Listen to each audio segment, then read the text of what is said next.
microphone would help. Welcome to our GRF board meeting. Today is Tuesday, February 3rd, 2026, 9:30 a.m. It's February already, guys.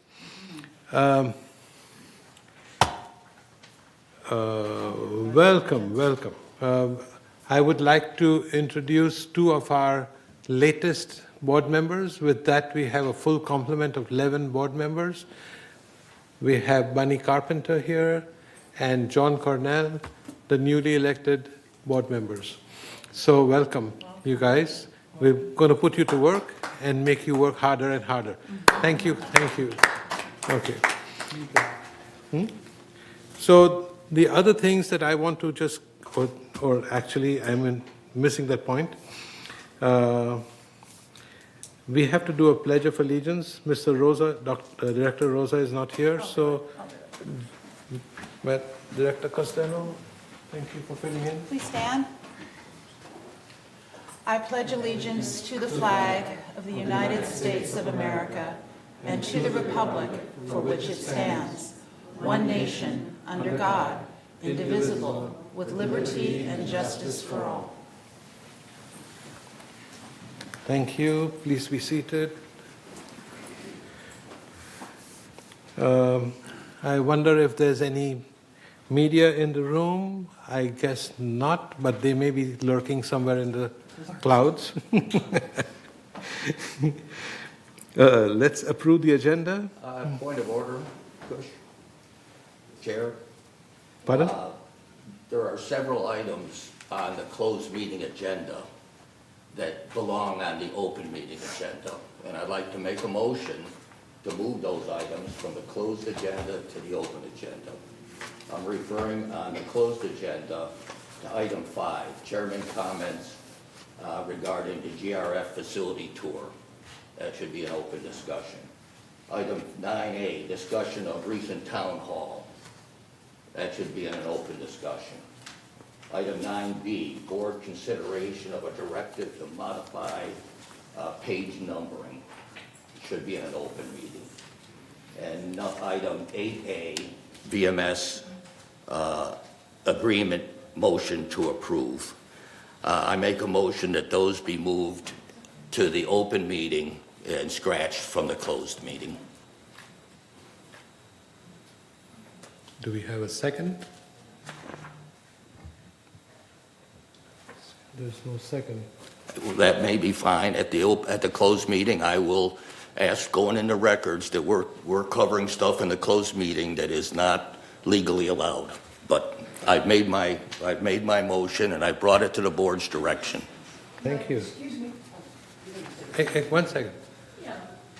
1 second. The reason that I didn't second it is because the management agreement can be discussed in closed meeting.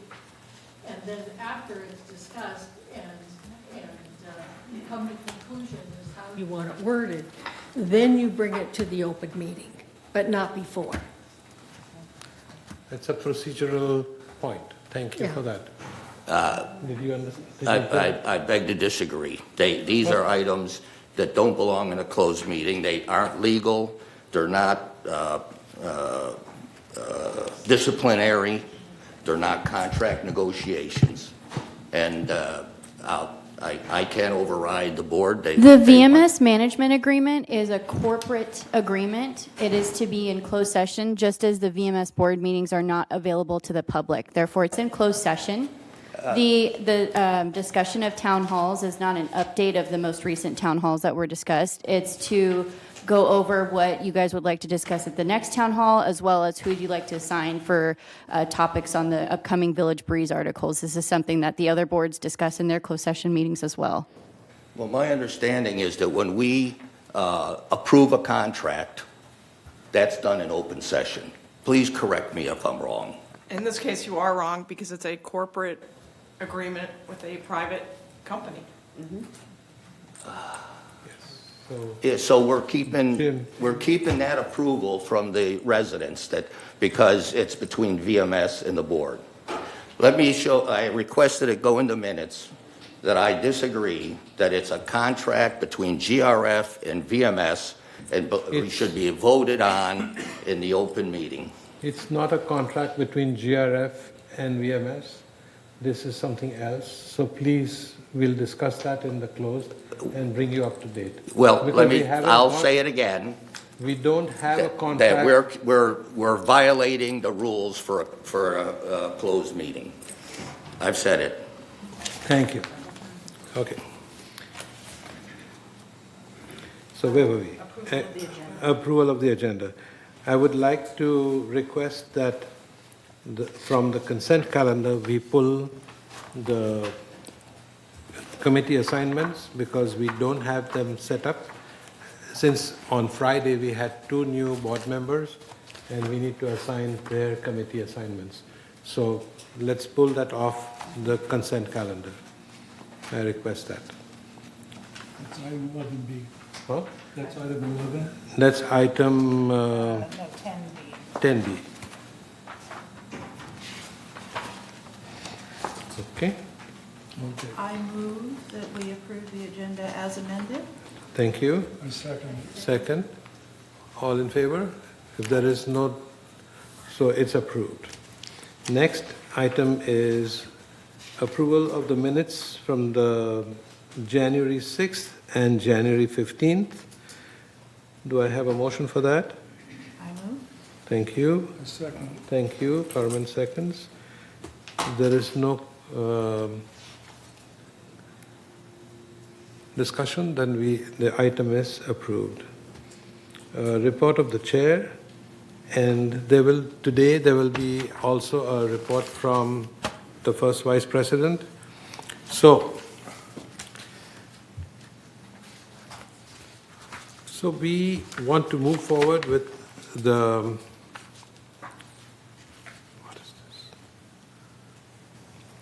I want once again welcome the 2 new board members. With that, we now are a full board. We should be able to work far more comfortably, that we can distribute all the different tasks that we have to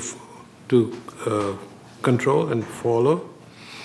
I also want to praise the recreation department today for an extraordinary job that they perform, and they are ready and willing to help all the residents with a big smile all the time. And there was one event that Madam Vice President Costello will also talk about. Let me just finish those 2-3 small things that I have on my list.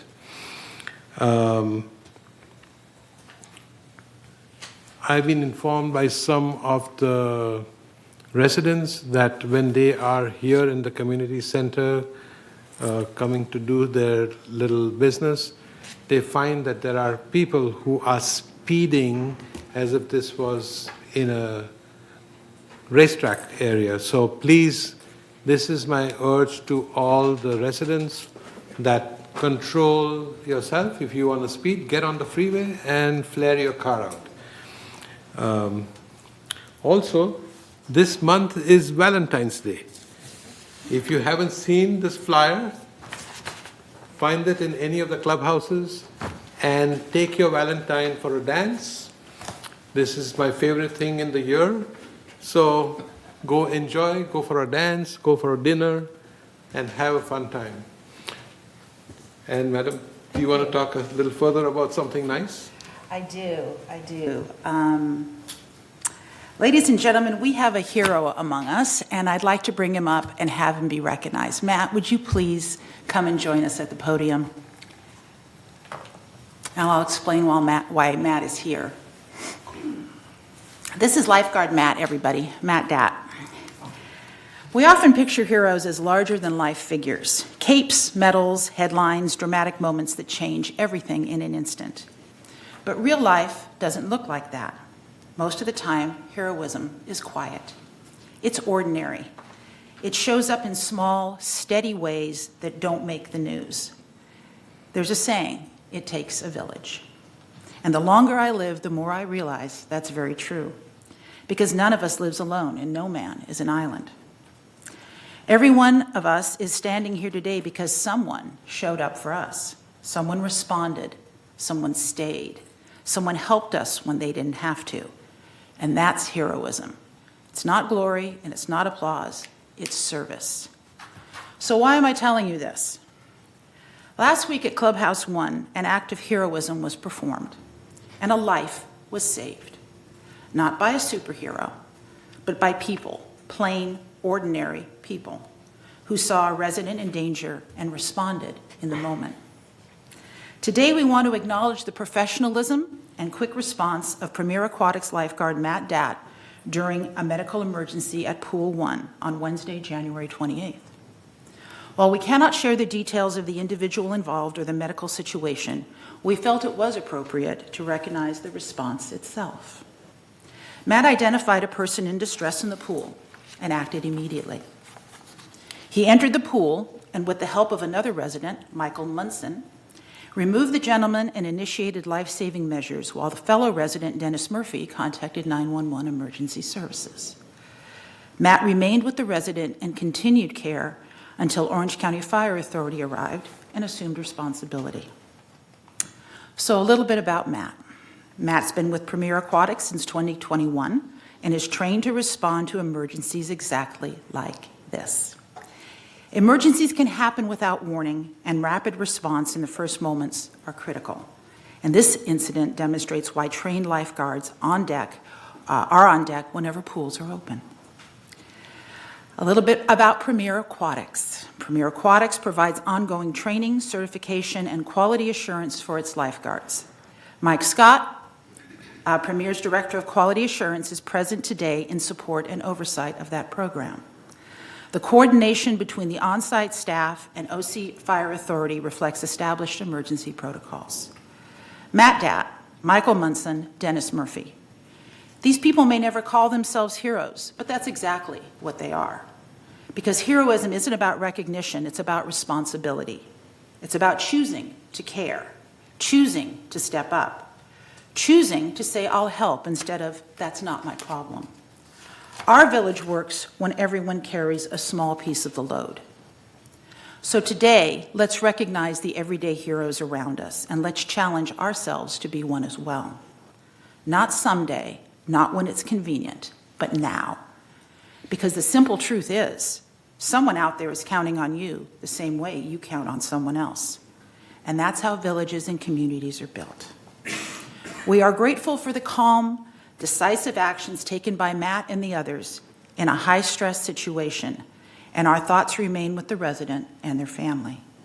But this incident reinforces the importance of safety staffing and preparedness across our aquatic facilities. And finally, Matt serves as a reminder that not all superheroes wear capes. Some wear swim trunks. So Matt, on behalf of Laguna Woods Village, thank you for being there for our residents. Yes.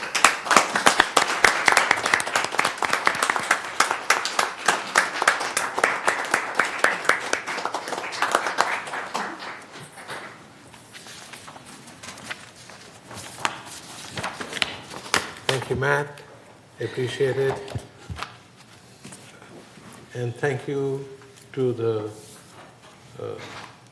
office that sent us an immediate information about what was going on. And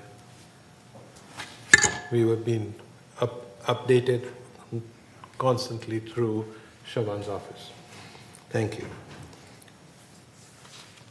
So next is CEO's report. If you have something for us, Shaban? First of all, you have City Manager Macon with his quarterly update, and then I follow Chris. Okay, so let's invite City Manager Macon, because it's not up here in that order. Thank you very much. And I'll just echo Vice President Costello's comments. I'm familiar with the incident that was just recognized, and truly impressive work by all involved. For your quarterly update today, I wanted to focus on the coyote issue in Laguna Woods, and then I'm happy to answer any other questions that you might have. Appreciate the invitation as always. First, I want to thank President Bada, Vice President Costello for joining us for a meeting last week, and Shaban and her staff as well. As I said in that meeting, and as I think our city council has been pretty clear, I want to state unequivocally that the city is committed to ending the aggressive and overly habituated coyote activity that we've been experiencing. I'm going to paraphrase what our mayor said at the January 21st council meeting, which is that residents have every right to feel safe where they live. That includes their pets. We are absolutely committed to making sure that residents do feel safe and their pets are in fact safe. I want to talk briefly about a couple of the things the city is currently doing to disrupt those pack dynamics and aggressive tendencies that have led to attacks on dogs, falls by residents, and hospitalizations of those who have tried to intervene in attacks on pets. First among those, abatement is a key strategy. It's not our only strategy. I want to be clear about that. But our experience from roughly 15 years of engaging hunters and trappers when necessary is that abatement has always helped to restore the peaceful coexistence between humans and wildlife here in Laguna Woods. I equate it to kind of a check and balance type of situation. It's true this year that abatement is taking longer than it has in the past, and it's requiring more extensive, to use a term that's been floating around, culling of the herd than has been necessary in the past. We suspect that's largely attributable to an increase in the overall population of coyotes, certainly not just in Laguna Woods, not just in Orange County, but in the state as a whole.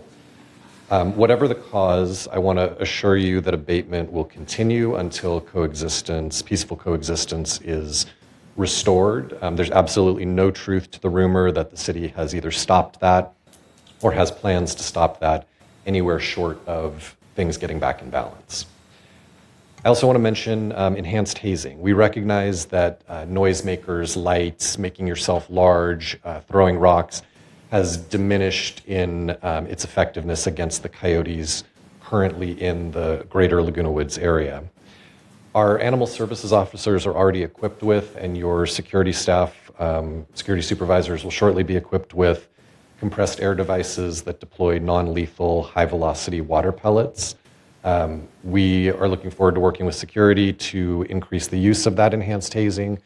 You can equate it to kind of a paintball hitting naked skin. It doesn't pierce the skin, but it certainly is a very striking reminder that you're somewhere you shouldn't be.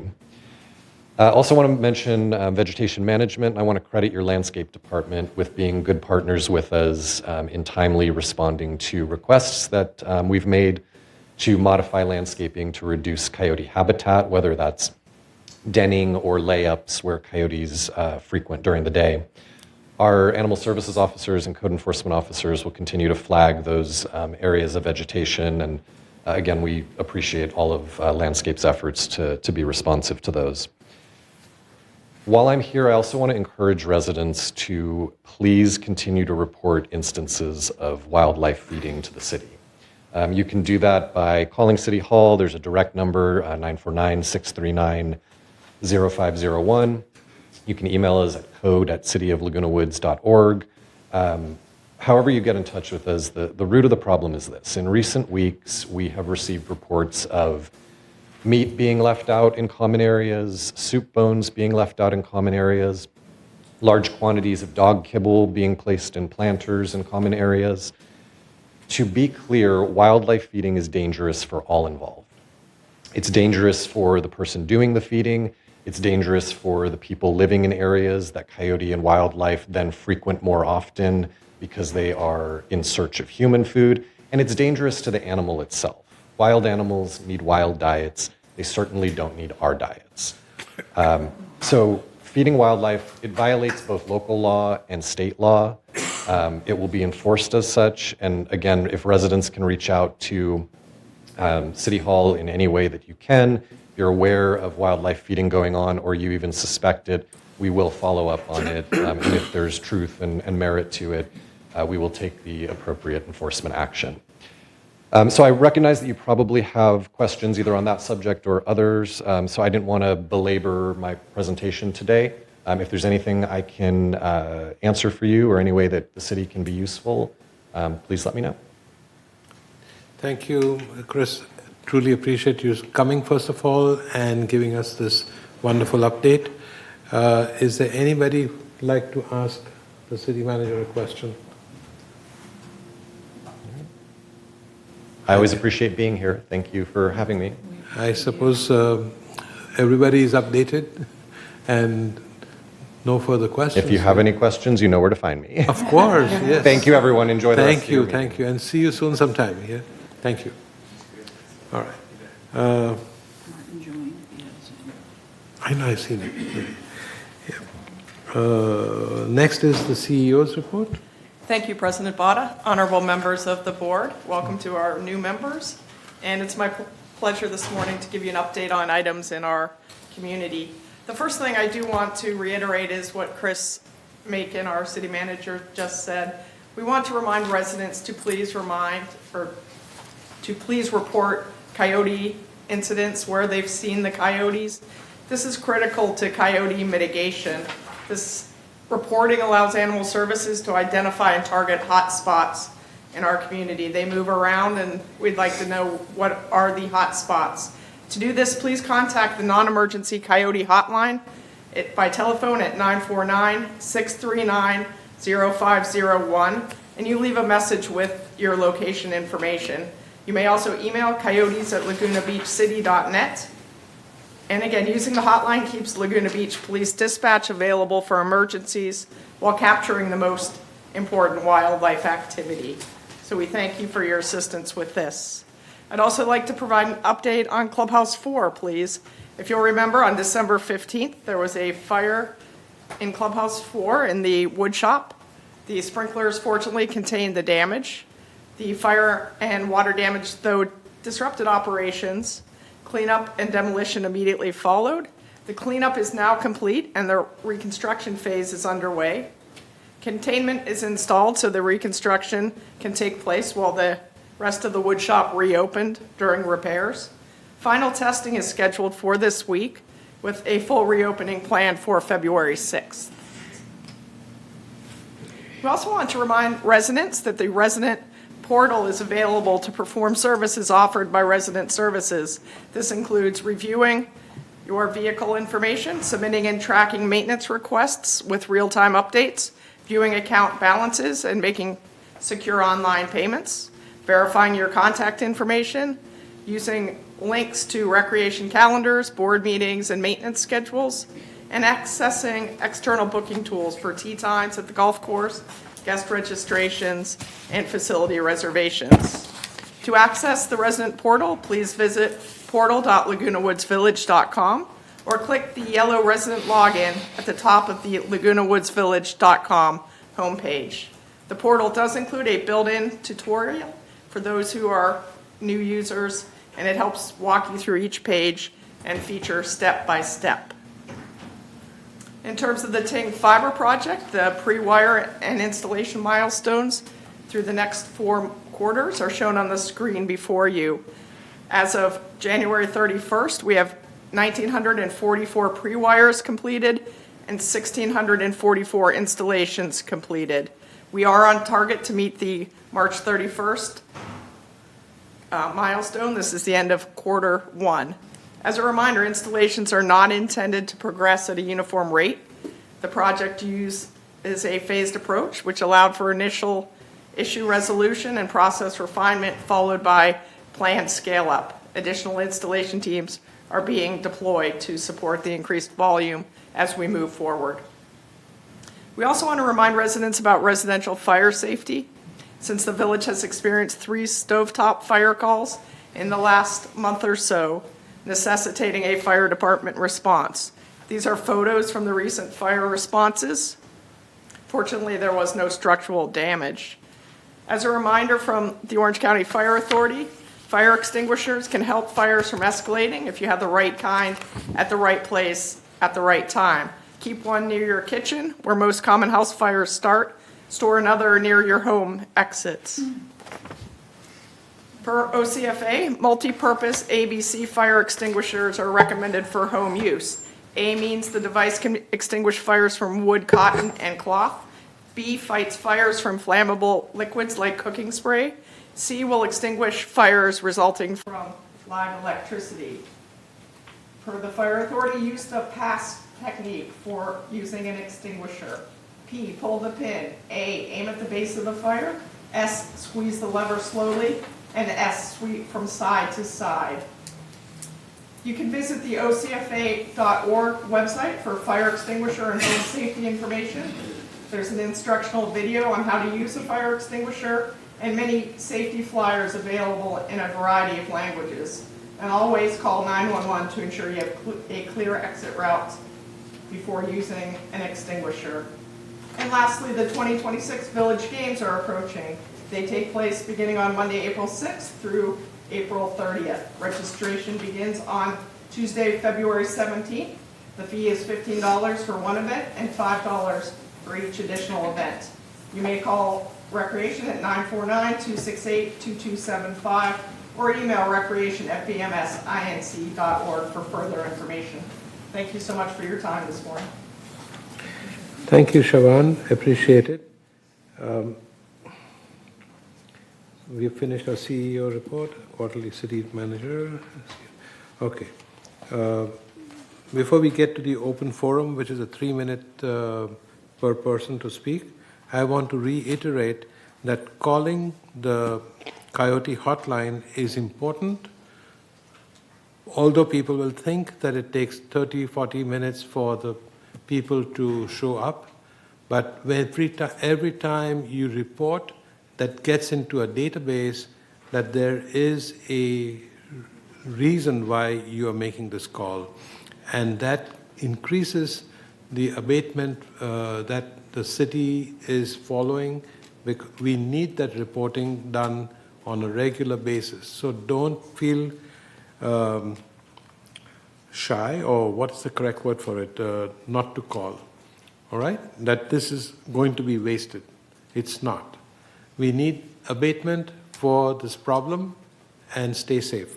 All right, so let's carry on with the open forum. It's a 3-minute per person to speak. I am not going to read this whole big paragraph. If somebody would like to read it, I don't mind. But do we have any speakers? Yes, we have 2 in-person speakers and then 1 letter that I'll read after. But the first in-person speaker, if you guys are ready, is Chris Collins. Okay.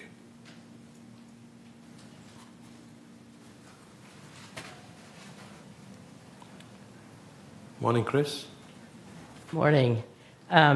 Chris Collins, 3306Q, and I'm here with an update on the work that we do by the foundation, which is on the behalf of residents who are experiencing temporary financial crisis.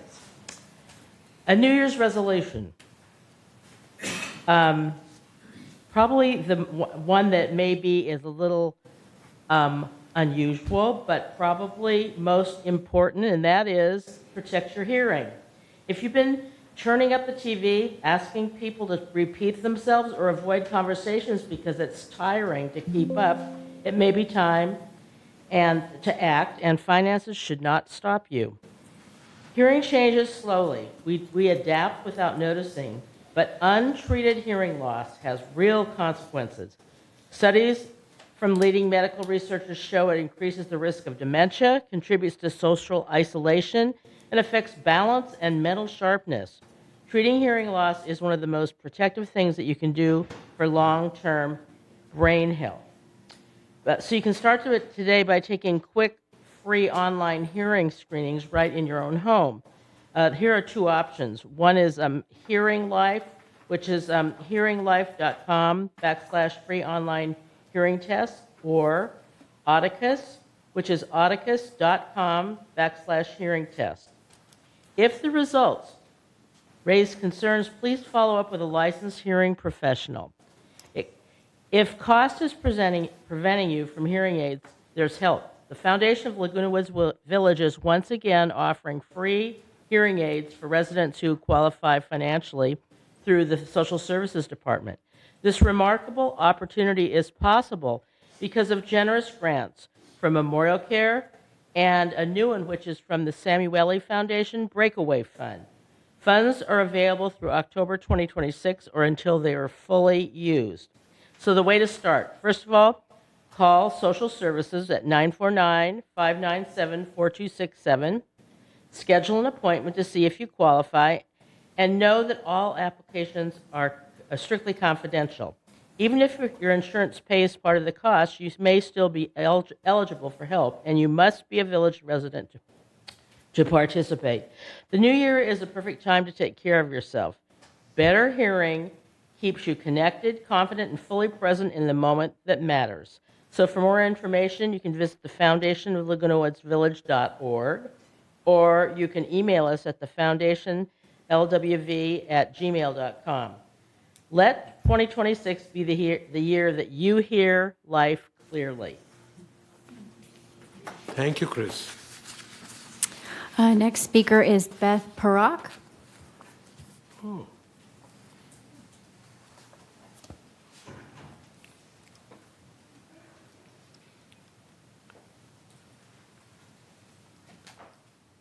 Good morning. Good morning, Beth Beth. Derrick, 3321C.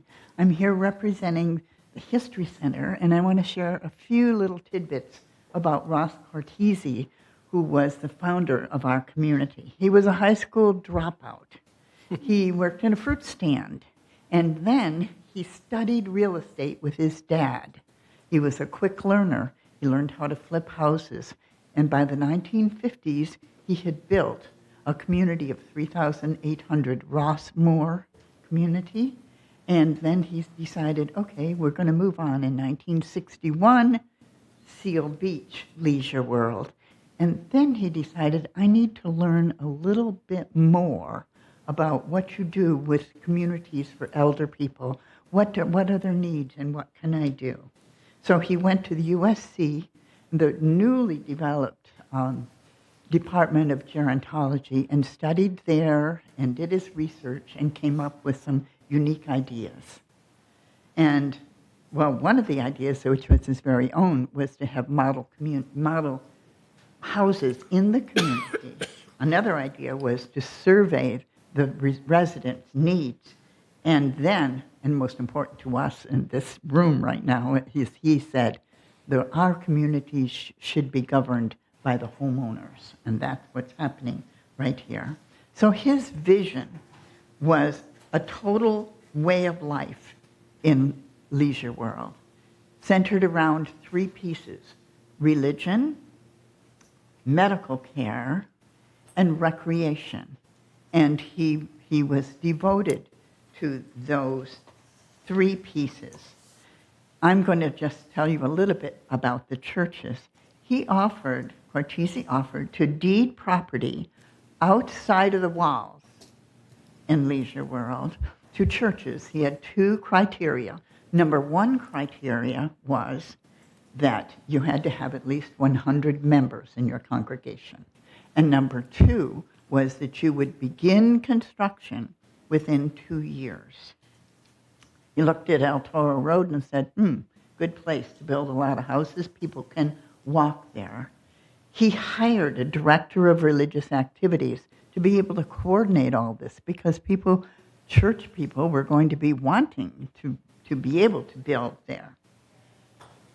In April of '65, they announced that the site plans for the Lutheran Church were being developed and construction on the Catholic Church across the street was about to be built.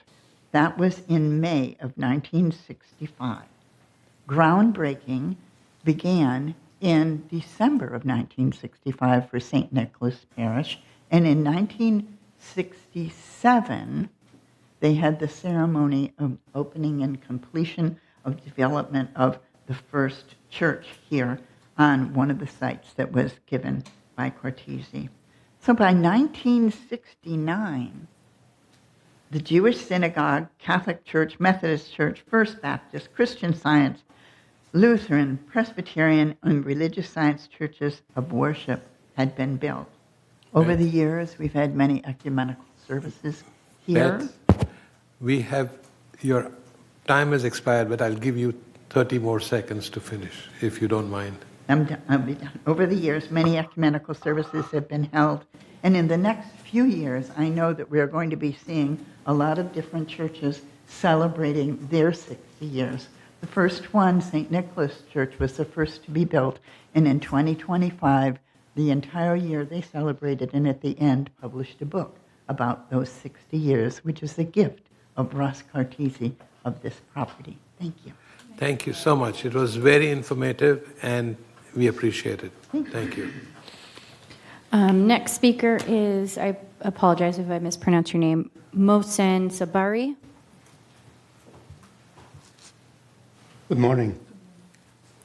I moved to Village back 2018 with the unbelievable experience, positive experience I have.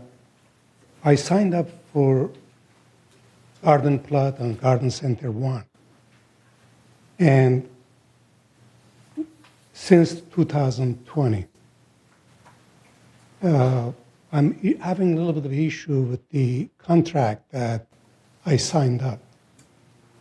My written contract specifies a single fee for 2 plots because plots are undersized.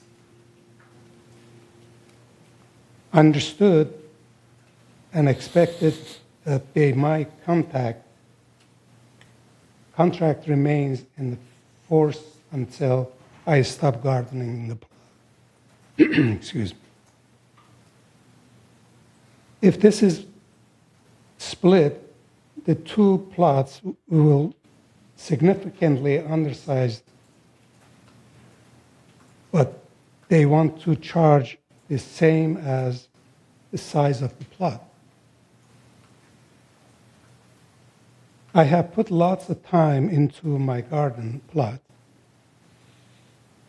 I fully use the space is not an underused. I supplement my food from the garden, believe it or not. I have volunteered many hours to the garden helping repair fencing and water pipes. During the drought season, people are leaving the water on. So I was walking around turning it off because there is no attendance in the garden. So I helped so many elderlies that in terms of trimming the trees or working in the garden, the fence and what have you. So now I'm getting these invoices that I owe for 2 plots. And I do have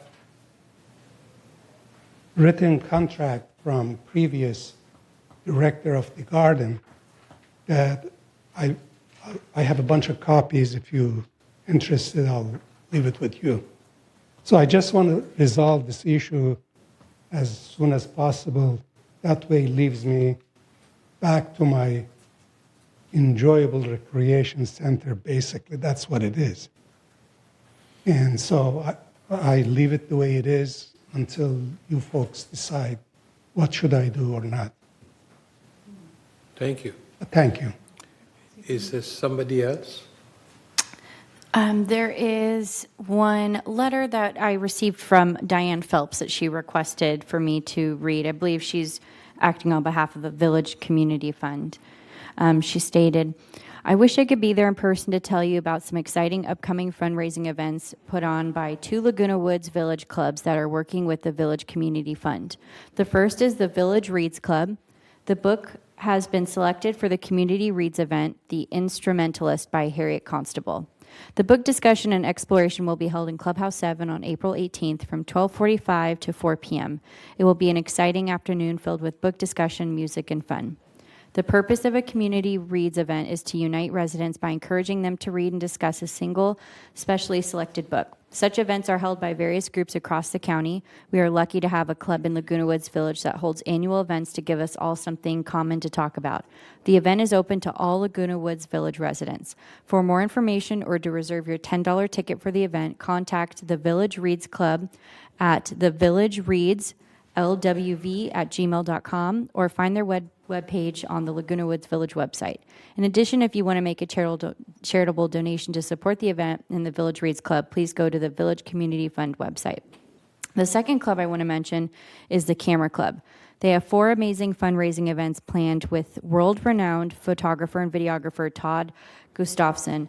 The largest event will be a presentation entitled To the Ends of the Earth, held on April 26 at Clubhouse 5. It will be a special opportunity to enjoy images, stories, and insights from the master photographer as you journey with him as he photographs and films wildlife that exists in fragile habitats at the ends of the earth. The event is open to all village residents. Regular tickets are available for $30, but you can also buy sponsor or VIP packages. More information about all the events and to purchase tickets, go to the Camera Club website, cameraclublwv.org. The photo lab currently has outdated secondhand lab equipment. Photography requires current equipment and software as the field evolves rapidly. Proceeds from the fundraising events will support the Camera Club's campaign to establish a modern, functional lab and plan for future growth. To make a charitable donation to help update the photo lab, please visit the Village Community Fund website. Village Community Fund is a 501c3 charitable organization that provides support for programs, services, and facilities that enrich the lives of older adults in Laguna Woods. You will find additional information about the Village Reads and Camera Club events, as well as other fundraising campaigns, on the Village Community Fund website, villagecommunityfund.org. Please check our website and make a charitable donation to one of the Laguna Woods fundraising campaigns. Thank you for your time. Diane Phelps. Thank you. Did she mention what date it is of the Camera Club thing at Clubhouse 5? The event? I'm sorry, can you say that one more time? Was any date mentioned for the Camera Club's event at Clubhouse 5? Yes, it is April 26th. Okay. And the book event is April 18th. And then I just received another letter to be read right now, if that's okay with the board. You just received another letter? Yes, I did. Wow, via email. last minute. I know. It's from Ms. Teresa Frost. She says, to the City of Laguna Woods and leadership, I'm writing as a long-term Laguna Woods resident to formally express concern regarding the current lethal coyote actions taking place in our community. I understand that town halls and educational efforts have been held, and I appreciate those attempts. However, the actions now underway appear to be driven not by evidence-based wildlife management, but by a small number of highly vocal individuals amplifying fear and antidote rather than facts. I have lived and owned in Laguna Woods for nearly 10 years. During that time, I regularly walked multiple dogs, including a small dog and an elderly blind deaf rescue dog, through greenbelts and creek areas. I encountered coyotes many times. At no point did I experience aggression toward myself or my leash dogs. The experience is not exceptional. It reflects normal coyote behavior in Southern California when basic human responsibilities are followed. What concerns me most is that current decision-making seems to reward exaggeration while ignoring the root cause of conflict: unleashed or poorly managed pets, unsecured attractants, and a refusal by some residents to adapt their behavior to a landscape that has always included wildlife. I also routinely observe resident behaviors that significantly increase risk. Dogs walk on long or retractable leashes well ahead of or behind their owners, limited control over pets, and people walking dogs through drainage channels and on sloped terrain with restricted visibility. These conditions reduce reaction time and increase the likelihood of a surprise encounter. These are preventable human-controlled factors that should be addressed through enforcement and education rather than lethal wildlife response. Coyotes are not new here. They are non-invasive. They are not suddenly more aggressive. What has changed is the volume of fear-based reporting, and once lethal responses begin, those reports predictably increase. Killing coyotes does not resolve these issues. It destabilizes territories, invites new animals into the area, and perpetrates a cycle of conflict. This outcome has been documented repeatedly across California and the western United States. I urge the city and village leadership to pause further lethal action and refocus efforts on enforcing leash laws consistently, addressing wildlife feeding and attractants, supporting community-wide hazing and education, and resisting pressure from a small number of residents who are demanding eradication rather than coexistence. Public policy should not be driven by panic or volume. It should be driven by evidence, proportional response, and responsibility. Please consider this letter part of the public record. Many residents value coexistence and do not support fear-driven wildlife killing carried out in our name. Thank you, Teresa Frost. What And was that her is all. last name? Teresa what? Frost. Ross. Frost. Frost, okay. Sorry.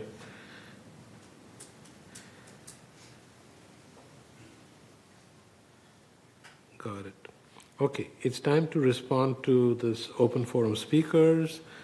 And the first two were very, very good information. Thank you very much. Siobhan? Yes, if I can take a moment, I wanted to let Mr. Saberi know that we'll have staff follow up with him, and hopefully we can work through his issue. So please expect staff to reach out to you, and we'll have the City and Animal Services talk with Mrs. Frost. Appreciate it, Thank because you. I was just trying to get to that. Awesome. Who did we leave then? I guess we covered everybody. And Diane Phelps was also a information, and thank you, Diane. And let's see who is interested. We'll go visit. I have a comment. Yes. And I wish Chris was still here. Kind of tongue-in-cheek, but it's true. The people that usually realize that you have a hearing problem are your next-door neighbors, because you keep your TV higher and higher and higher. And how do you have that conversation with your neighbor that, you know, you may be experiencing some hearing issues, and you may want to have your hearing checked, and also, by the way, can you turn your TV down? I have that situation going on right now with a neighbor. So I'm not quite sure how to broach that subject. I wish Chris could probably provide some input on that, or social services. But I guess contact social services and have them reach out, I guess. What would you suggest, Siobhan? Yes, exactly. Contact social services, please. Yeah. Okay, thank you. Yeah. Many people would take the shortcut and call security, and that's the worst thing to do, to call security on your neighbor. You spoil your personal relationship that way. So don't do it, according to me. Be nice. That's the way to get things done in a nice way. All right, moving forward, we are at the consent calendar. And consent calendar means we need to, all the items on the list will be approved with one vote. We have already pulled out consent calendar item number 12B to be discussed later. So, No, that's 11, I'd like I have a question. 10B, my apology. 10B. 10B. Amy has her hand up. Yes, I have a madam. question on the consent calendar. Basically, you have a new committee that's being added here. It's called Land Use Ad Hoc Committee. And I'd like to ask staff, is there a charter as what to that? Buddy, that's new business, that's not consent. We have already asked This is approving the committees. No, we've taken the whole item off the list. The 10B item, update GRF committee appointments. So the item that you're referring to is being pulled off the consent calendar Okay, for future discussion. we're not going to discuss it today? No, you guys will probably discuss it at your next agenda prep meeting, just because you have there's two new directors on the board, so we're going to add you guys to the committee appointments, which might take time, so Okay, so. it's been pulled from the agenda. So we're not approving the Land Use Ad Hoc Committee today? Correct. No, Correct. that's item, That's new business, we're not there yet. We're not there Okay, yet. it's item Thank you. 12D on your agenda. okay, thank you.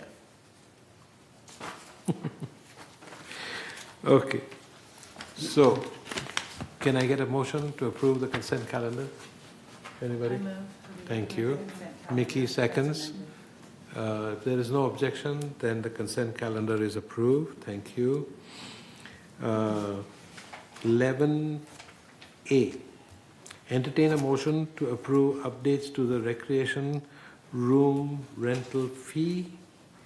January initial, it's on a 28-day notification review, and Point of order. Yes, sir. I think we skipped N We just did that. We did and that. A and B.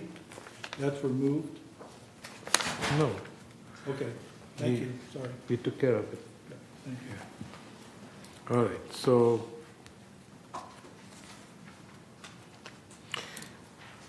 I think glasses help. We are now at 11A, unfinished business. Entertain a motion to approve the update of the recreation room policy. Recreation room rental fee policy. It was on a 28-day notification to our members to review and comment. Do we have a motion to approve that, or do we have any comments? Don't we read the resolution first? Yes, sir. Okay. The Rental fee resolution. 11A. Yes, sir. It's page 5 of 12, 11A, page 5 of 12. Correct. Sorry, I should read the resolution. So Resolution 90-26-XX, room reservation rate pricing policy. I'm just going to read just the resolution.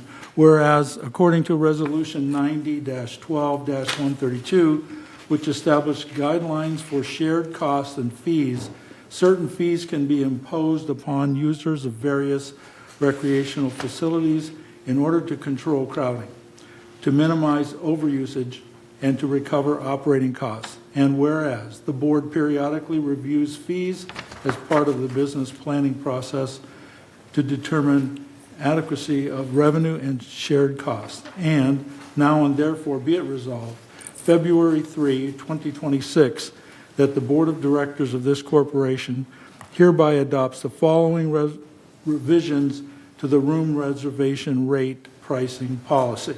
I'm not going to read all the price changes. They're all nominal. I'll go directly to the final resolution. Resolve further that this resolution shall be effective February 3, 2026, at which time Resolution 90-24-01, adopted January 2, 2024, is hereby superseded and canceled. And resolve further that the officers and agents of this corporation are hereby authorized on behalf of the corporation to carry out this resolution. I move that we accept the room reservation rate pricing policy. I second it. Thank you. Anybody, any discussion? If there is none, then the policy is approved. Do we vote on the screen or? Okay.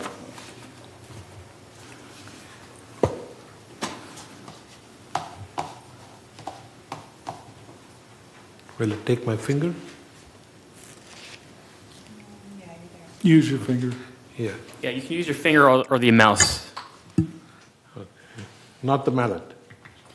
Bunny, can you provide your vote as well? Oh, I'm sorry. I'm looking at the agenda. No worries. No worries. You're still getting used to. That break was too long. Anyway, this item is approved. Let's move further. A new business, entertain a motion to approve revised recreation special events department's operating rules. It is also on a 28-day notification and member review and comments to comply with the Civil Code 4360. So, How shall we do it? you want to do that next? Read the resolution? It's agenda item 12A, page 5 of 254. Yes. Not read the 250 pages. I would. Resolution 90-26-XX, Recreation and Special Events Department Operating Rules. Whereas the Golden Rain Foundation has established Recreation and Special Events Department operating rules for usage of GRF facilities.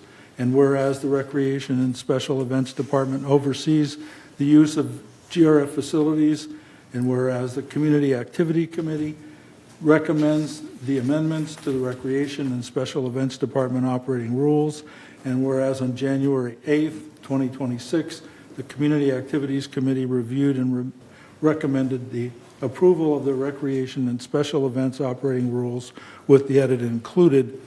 Now therefore be it resolved March 3, 2026, that the Board of Directors of this corporation hereby adopts the Recreation and Special Events operating rules with edits included, and resolve further that the Resolution 90-24-66 adopted December 3, 2024 is hereby superseded and canceled to the extent that they differ, and that the resolve further that the officers and agents of this corporation are hereby authorized to carry out this resolution as written.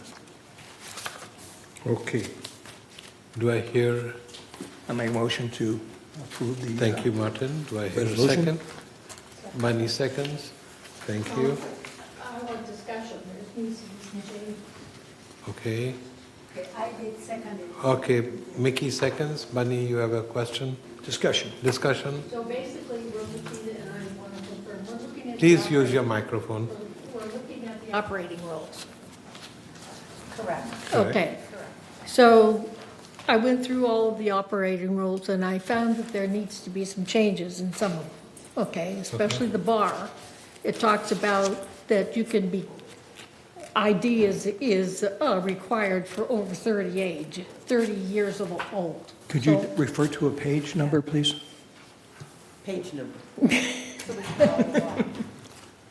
No. Okay, here's bar, it says 12A, page 85, Page, well, Yeah, page 12A is 85 correct. of 254. okay, oh, you're going through the red line version then? Yeah. Okay.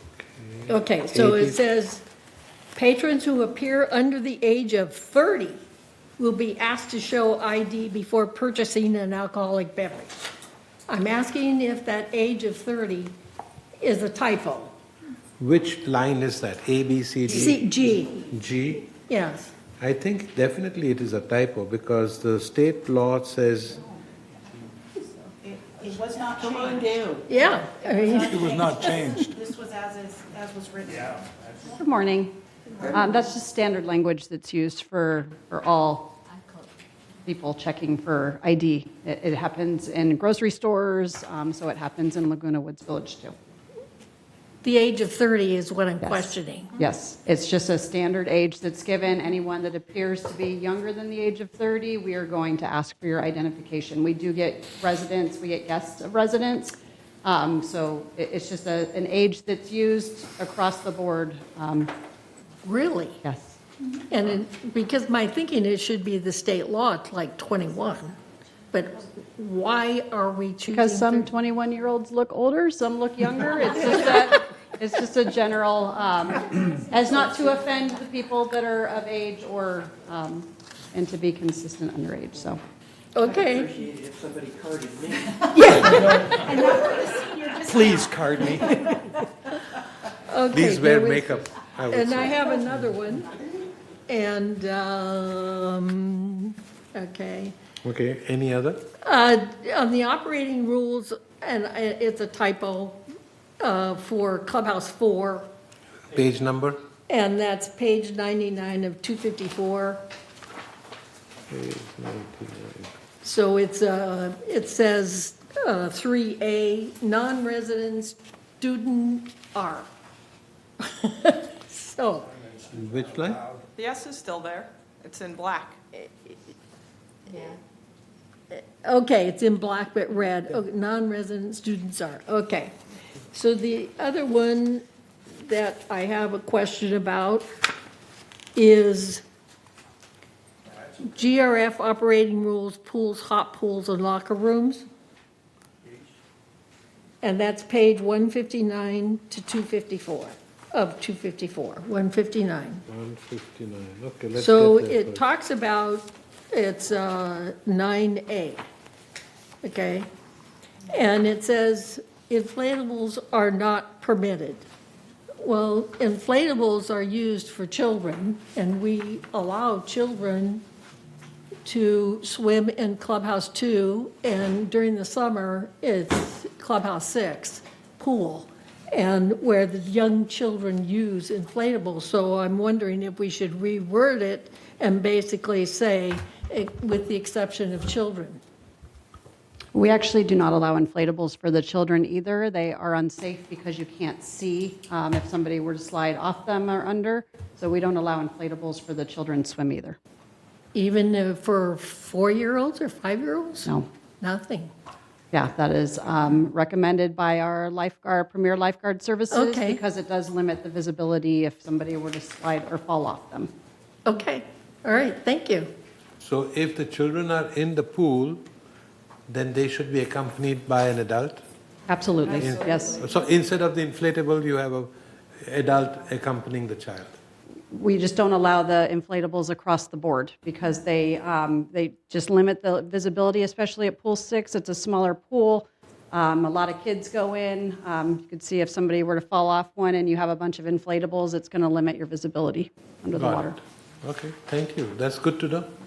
I don't have any children, but it's okay. Not yet. Okay. Do we have any more, Bunny? The other one was on PC, and I'm trying to figure out where that is. Which one? And the PC Club, okay, here it is. Page? Page 125. Okay. And I just think that what they remove should be put back in there. So the PC membership is not required to take classes. I'm not quite sure if it's required, if you register online, that you may have to join if you register online. And I'm not sure, I didn't check it out. But the second, where you crossed it out and you said, the PC Learning Center provides various computer classes that are published under class registration. I don't know why that was taken out. So throughout these operating rules, sometimes we have incorporated some procedural items that aren't enforceable. So that was just taken out because it's not something that's a rule necessarily. It's more informational. So as we go through these every year, we find more and more that we try to take out so that these are to be used by compliance for enforcement reasons. So that's the only reason it was taken out. Because it can't be enforced. Yes, it is very informational. Yeah, it's just more informational. You'll notice too, Clubhouse 4, we have a lot of procedure, and our goal is to ultimately take that procedure out and have separate procedural manuals for each of the Okay. studios. We just didn't get to that this year because it takes time to develop those specific books. All right, that's all I have. Thank you. And if I could address your prior comment, the PC Club, you do not have to be a member. They graciously offer, for instance, the training on village technology tools, and you don't have to be a member to participate. I know that, but when I go online to try to register for class, it usually asks me to join the PC Club, so that's why I questioned that. We'll You ask can them- walk in without, We'll ask.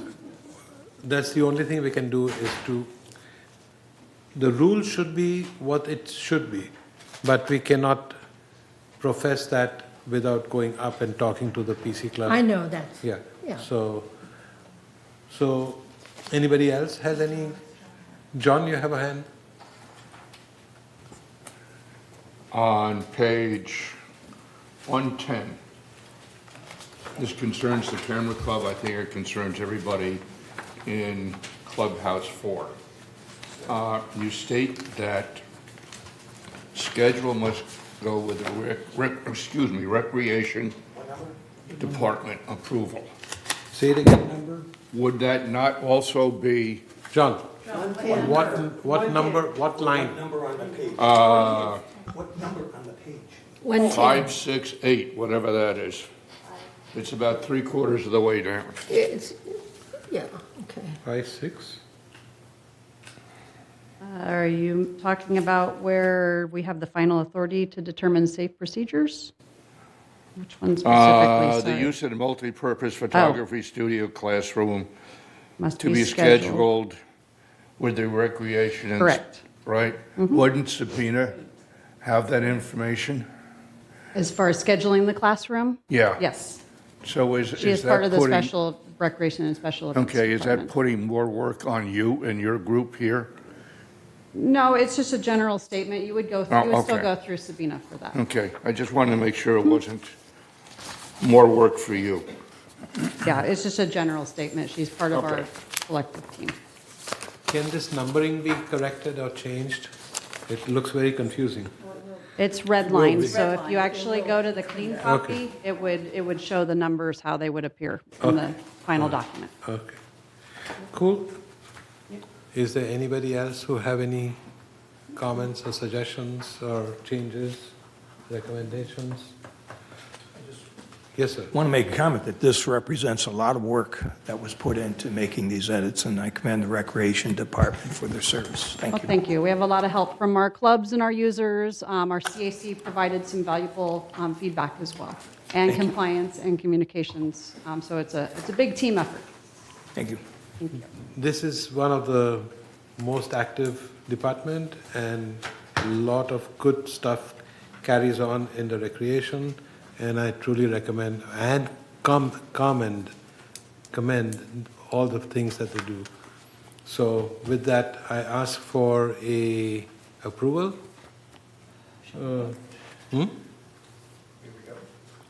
We already have a first and second. We're voting now. Okay, voting or online? Okay. All right.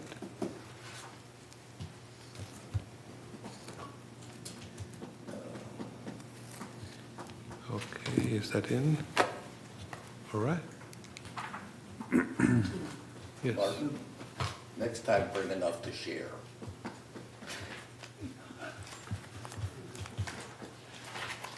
All right.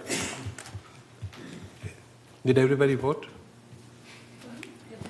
Okay, so it passes. Thank you.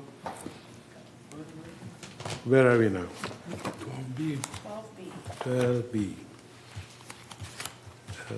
That is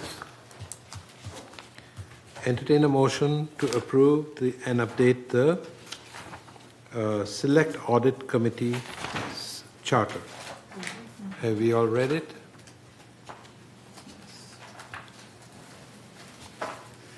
That's at the way end of this bundle. It sure would be easier if we had page numbers. Well, They are- 12B, 1 of 8. Yes, they are on the bottom right. 12B, 1 of 8. Correct.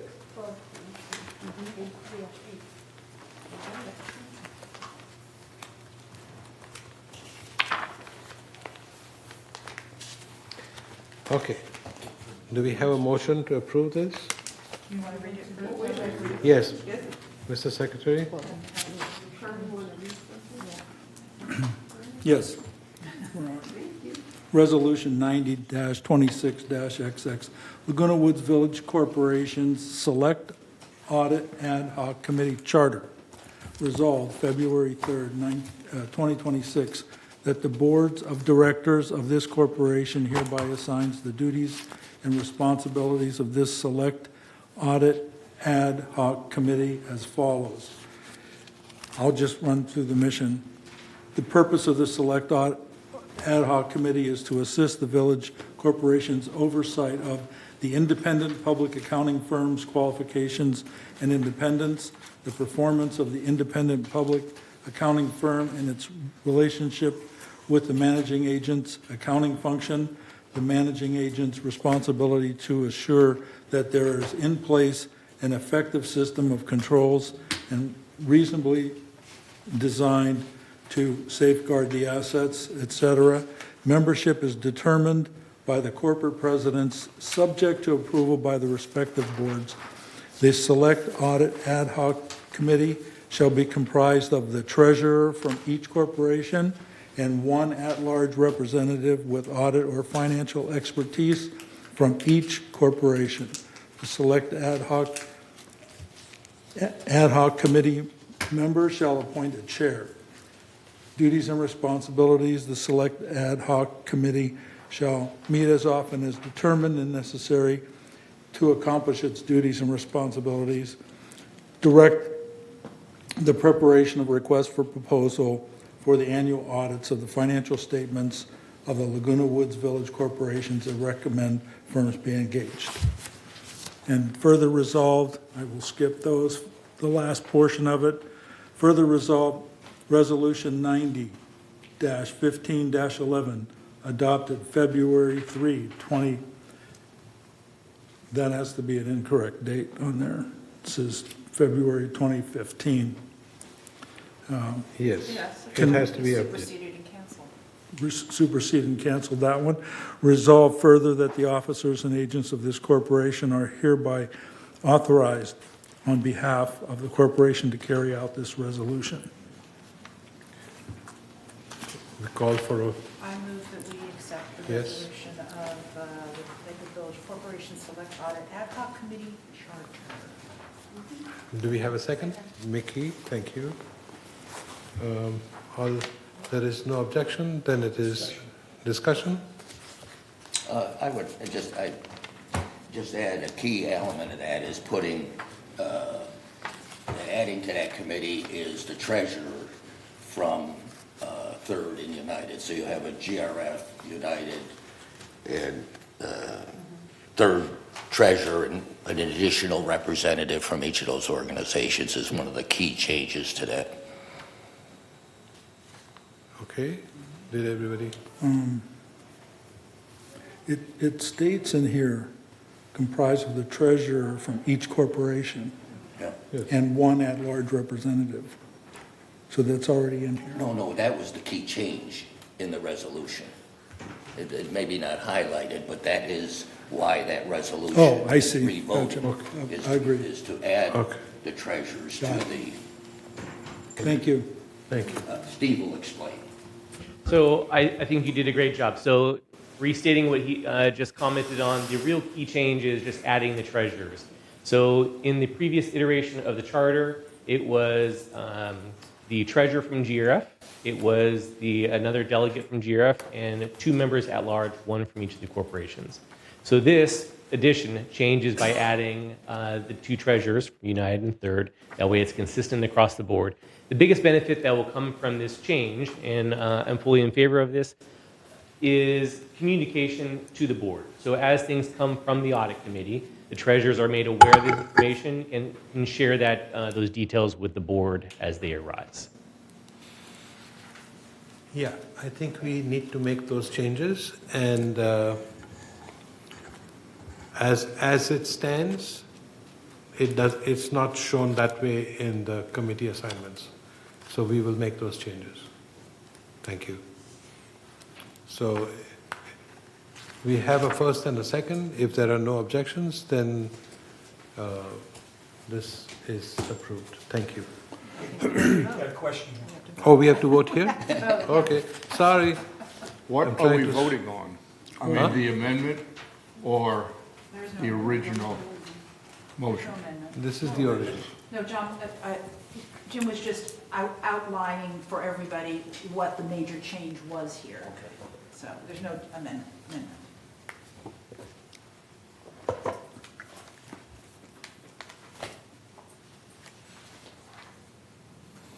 Okay. 7. Do we have somebody left out to vote? I think we need Yvonne's and Mr. Kelsol's. Perfect. We're at 10. Motion passed. Okay. Somebody said no. We should be 11, correct? No, because Brad's not here. Oh, Brad is not here. Okay. Thank you. All right. Next item is, oh God. Propose defunding of the year end from, so we need a motion to Do we need to read the resolution? read the resolution. I shall do that now.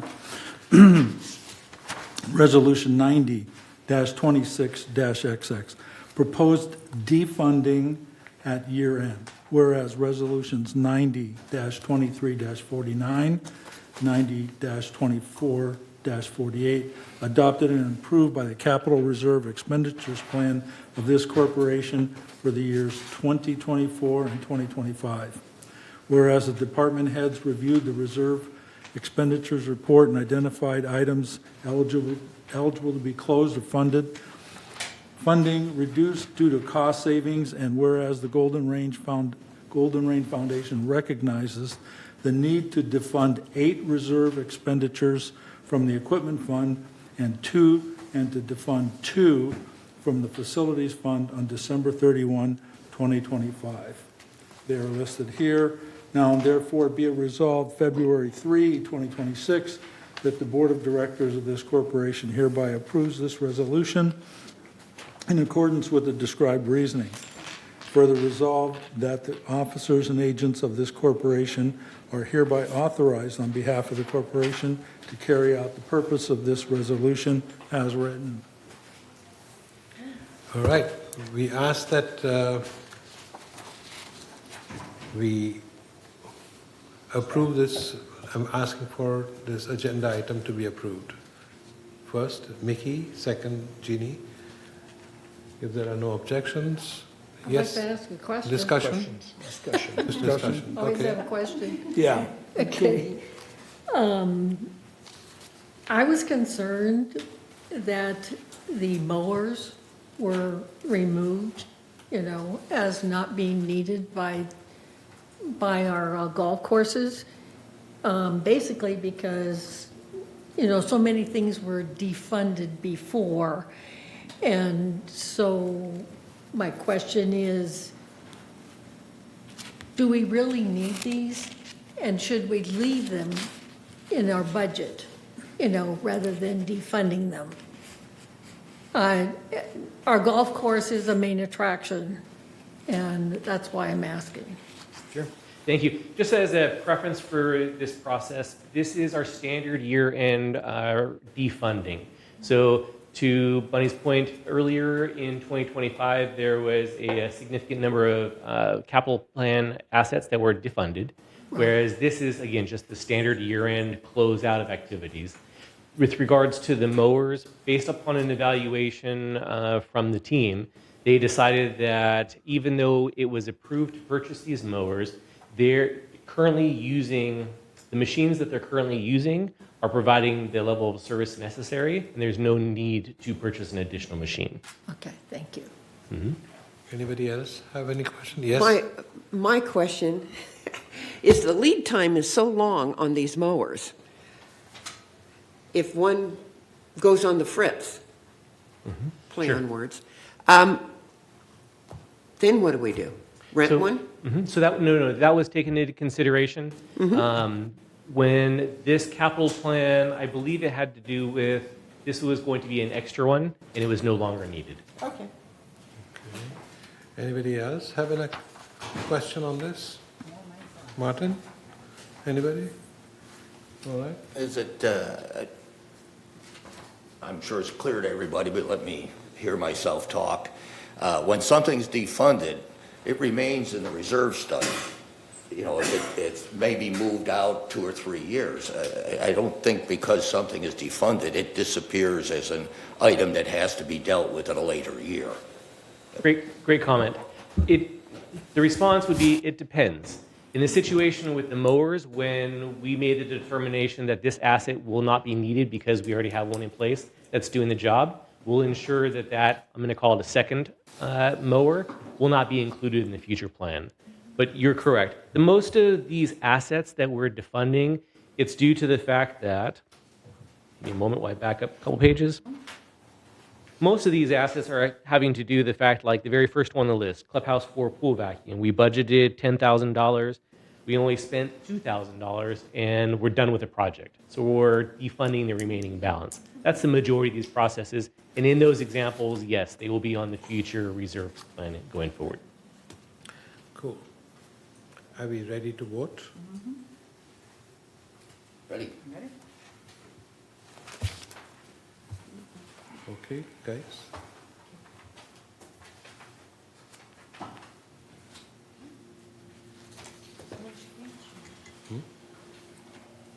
think we just need Yvonne's vote. My screen changed. And she's got a black.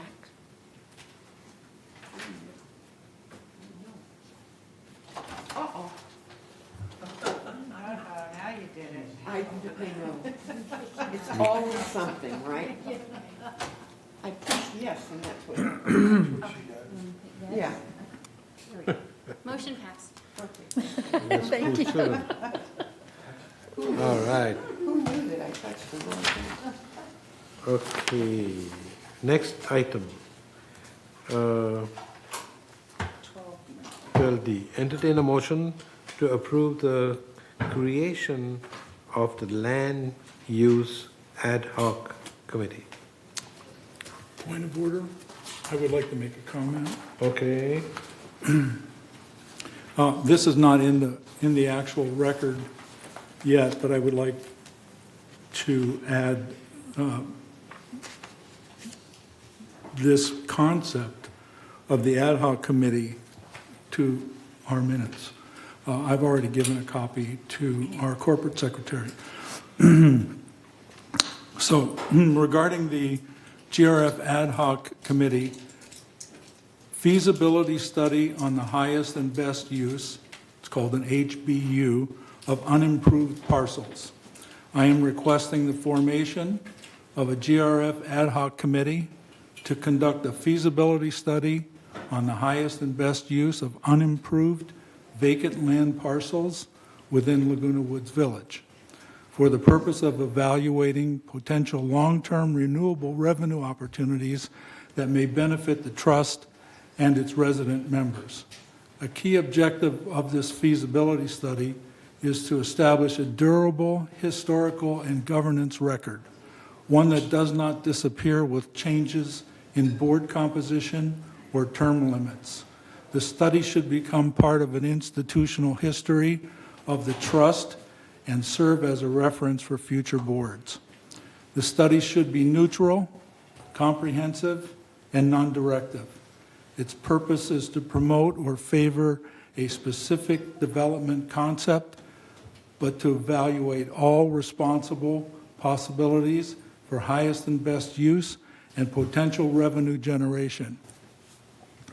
This evaluation should be informed by qualified professionals, including but not limited to members of the Appraisal Institute, initials MAI, licensed land surveyors, real estate developers with relevant experience, regional university, city planning professionals, coordination with the City of Laguna Woods staff as the land is located within the city's jurisdiction. The city would be an integral participant in the feasibility process. Underlying all considerations is the premise that the trust should retain ownership of the land.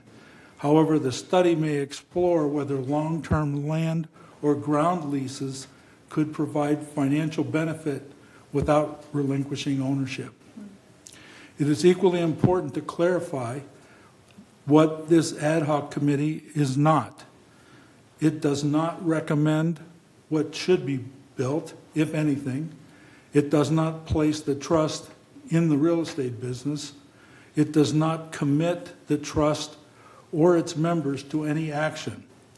If, however, the study identifies opportunities where unimproved land could generate revenue without cost or financial risk to the trust or its members, those findings should be formally presented to the board and preserved in the historical record. As a village committed to aging in place, the study may include, but not limited to, consideration of medical or medical adjacent uses, such as a university medical extension, a high-tech research campus, or educational institution, if such uses align with zoning, community benefit, and financial prudence. I look forward to chairing this ad hoc committee and bringing a thoughtful, transparent, and professionally grounded study to the board. Respectfully submitted. Thank you. Sounds like ChatGPT. Not really. Okay. So, It gets the job done. it gets the job It's done. Carmen GPT. Yeah. But you still need a formal charter. Did you hear what You need a Bunny said? charter. This, for the ad hoc committee, Yeah? But this is just the initial step. this is this is just a Well, look. usually when, I'm sorry, I'm speaking out of turn. going to cost?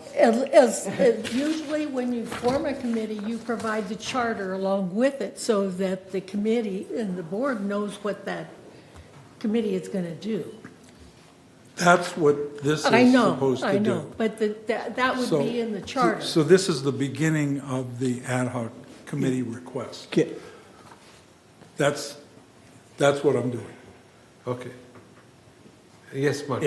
Yeah, on that, could not the committee form the charter with respect to, I think we need to ask. and the other thing is that I wanted to, that was well articulated, Carmen. There needs to be we need like a scope and limitation of what that committee is to do, and that it's not going to interfere with what space planning does, that each one needs to recognize the other, but there needs to be a demarcation of services there, and it needs to be like in the Well, charter. we would welcome you to be on the committee, and we can. I'm not a real estate developer, so Well, I have been. there you go. There you go. We've got our Okay, first. So we'll have Yvonne on the committee. No? And Yvonne?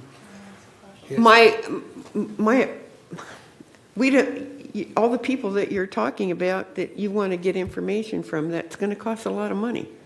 And I have, because I have dealt with cities before when we're talking about development, and we have a bunch of stuff that we have to look at before then. Besides, you need to get a trust attorney to find out if you can do any of that. And we don't have one. Contrary to popular belief, there isn't a trust attorney on any of... This will all be part of the ad hoc committee feasibility study. We would talk to our attorneys, we would dig into different Okay. aspects of it to try and find what these costs could be. I'm not saying that this is what it is. Oh, It's just the I'm just saying it's feasibility, because the land has been sitting for 60 years unimproved. There's probably a reason why it's not. Oh, I know. But the feasibility, there's a feasibility study could show us why it could or why it couldn't. I would strongly support what Carmen is trying to do, because this will go a little further than what we've been just pushing the ball or can down the street. So, But all that information is available. Most of that information is available. okay. I'm just telling you. You have been on this before, but people like, Excuse me, I did a super deep. But we still need a charter. We'll Well, get to procedural that. question, why don't we put We'll you get in to charge that. of creating a... That'll be procedural part- question, do we Sure. have any formal motion on this? No, we just... Okay, This is a but there was a conversation. motion, all right. Oh, good point. Jeannie had a thing. Are you going to make a motion? No, I have a question. Yeah. I have a question. Knowing how much our VMS staff absolutely loves all the work that's attached to a new ad hoc Consent. committee, considering that this is kind of space, Yeah. why could this not be attached to the space planning committee? It's space, land is space. That's what I was thinking. I mean, I don't disagree that I don't disagree with the premise. here's- I'm just saying, why don't we just put everything Space together? could be involved at some point. That could be part of the feasibility study itself. The feasibility study is just looking at the dirt as it is. Part of the feasibility could be studying all the different aspects of everything. I mean, the dirt is the dirt. So under all the land, under all is the land. Right. So if we talk to university city planners like UCI, they have a brilliant department that does city planning. And we could call on these different people to come up with the highest and best use of the land. What's going to produce the most revenue? There's roughly 18 acres. Roughly in Orange County, real estate is about $2 million per acre. So that's roughly $35 million, $36 million. 8% of that per year would be your ground lease for that particular type. I'm not disagreeing with any No, of I'm that. just saying, but part of that could be some space could come in there. So could we start with space and determine whether or not we would need a land planning ad hoc? I'm Or- thinking, you already have the space planning committee. That's why I'm So saying you're what I'm already saying. there, and you're dealing with all the existing structures. Hmm. You're dealing with all the buildings, with all the clubs, all the materials. This is totally different from that. This is dirt that's been sitting for 60 years that never generated an ounce of income. I mean, do you guys see it that way? Not supposed to. Okay, I mean, do you guys see it as an extension? Okay, I guess that's the thing. space. Let me agree with Carmen. I wouldn't mix it with the space planning. Maybe someday, but now we're not. The space planning has enough on its plate without adding this. Right. That's my take. My take was always, and like I said, this is feasibility. This is not me.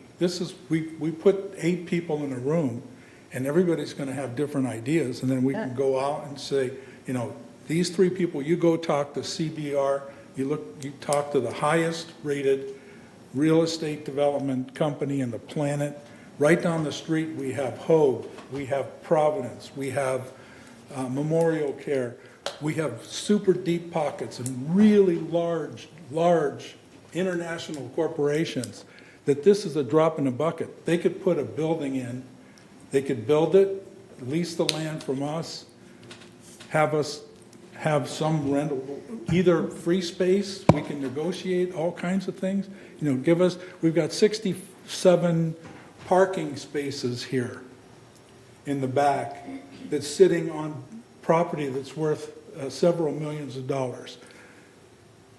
Have somebody build the building, put the underground structure for parking, you park underground, you build 3 stories, you collect $3 million per year. I would say few. With all of the increases, the the cost of living increase every year, and at the end of the 60 years, which is $250 million, I would hope that would reduce some of our HOA fees. I mean, the objective is we have no other land, we're not building anything else. I make a motion that the board approve the establishment of the Land Ad Hoc Committee, that according to the concept that Carmen has put forward. I'll second that. Thank you. If there's no objection? Discussion? Discussion we are already having. You want more discussion? I still think we need a charter. We can. We'll put you in charge of No making the charter. problem. You're on the Because committee. We'll put you on the committee. I want to be on this committee, Okay, believe me. you're on it. You're on it. So, Are we calling for a vote? yes, Okay. is this our thing? Yeah. Okay. Okay. All in favor? I think we have 7. I can't Jim, see. are you voting? Yes, you're How on. come Yvonne doesn't ever come up there? 8. Who is against it? Where are you, Yvonne? Martin Martin? voted no. Out to lunch. Do you just want to give a thumbs up or thumbs down? Now it's blue. I know. Yvonne, just let me know. I can vote for you on my end. No? Okay. Okay. 8 yeses, 2 noes. Okay. There it is. All right. Motion passes. So we come to the special moment at this time. Oh, the special moment. I thought we were going to have a break. That's what the I'm saying. special That's moment. We'll take a 5-minute break, but I'm going to say take a 10-minute break. Stretch out, move around, and all right. See you guys. I have to take a moment. Okay. We'll take a 5-minute break.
Thank you. The first item on our committee reports is the report of the committee finance report. Director Nadu, do you have something to tell us? We do. Okay, so let's get to that. This first sheet, Steve and I are in disagreement on. This is a combination of reserve and operating. And in as much as reserve and operating shouldn't be mixed, giving a report on a combination I find misleading, and I'm not gonna include it in future. I'm gonna have a separate sheet for reserve and operating. This next slide. The important item on this is for the actual column bottom line. That's saying we're overspent by $1.8 million, and we're going to, of course, have to deal with that. But we're not dealing with it immediately until we finish the select audit, which is due to be completed on 30 March. Then we'll look at, there's probably going to be some noodling of this number, and at that point we're going to have to deal with that overspending. And if I understand the rules correctly, that'll come out of our contingency funds. And since as much as our contingency funds are only sitting at 2.8 million, that'll take up a significant chunk of it. But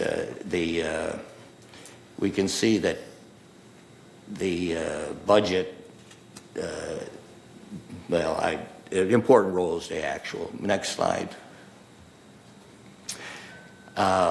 This is something we see month after month after month. I'm not going to go into the individuals. We recognize that fuel and oil is related to going to diesel, and we understand that broadband is due to us transitioning away from broadband. But my hope is that when the team put together the 2026 budget, they took these things into account. And so we'll have recognized, for example, the decrease in revenues on broadband.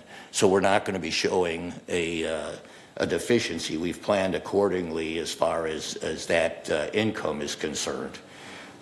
Likewise for fuel and a lot of those. So once we start getting 2026 data, we're going to see how well we learned our lesson from these overages and underages. One of the things I want to do is I want trend lines. Now, that's not going to help in January where we have one data point. Doesn't make a very good trend line. But the question I have as it moves along, are things improving or deteriorating? And so we see a number, but I don't know what the previous month's number was or the month before that. So to me, a trend line is much more effective in telling us whether things are getting better or worse. Next slide. Again, this is one thing we've visited time and time again on our operating revenues, broadband being the non-assessment portion, broadband being the big hitter, and golf in it. We've seen this time and time again. I think we recognize it. Next slide. Likewise for expenses, we're heavy on employees. Insurance is, of course, a big one. Next slide.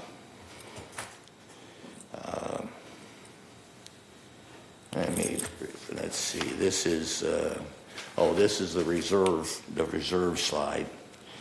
I love to hear myself talk, so it's something I'm going to have to work through with Steve, the finance committee, and ultimately with the board. But having an equipment fund and a facilities fund is arbitrary. It makes no sense. I want to combine the two into a single one. You don't lose any detail. We're bringing all of the equipment fund over and all the facilities fund detail over.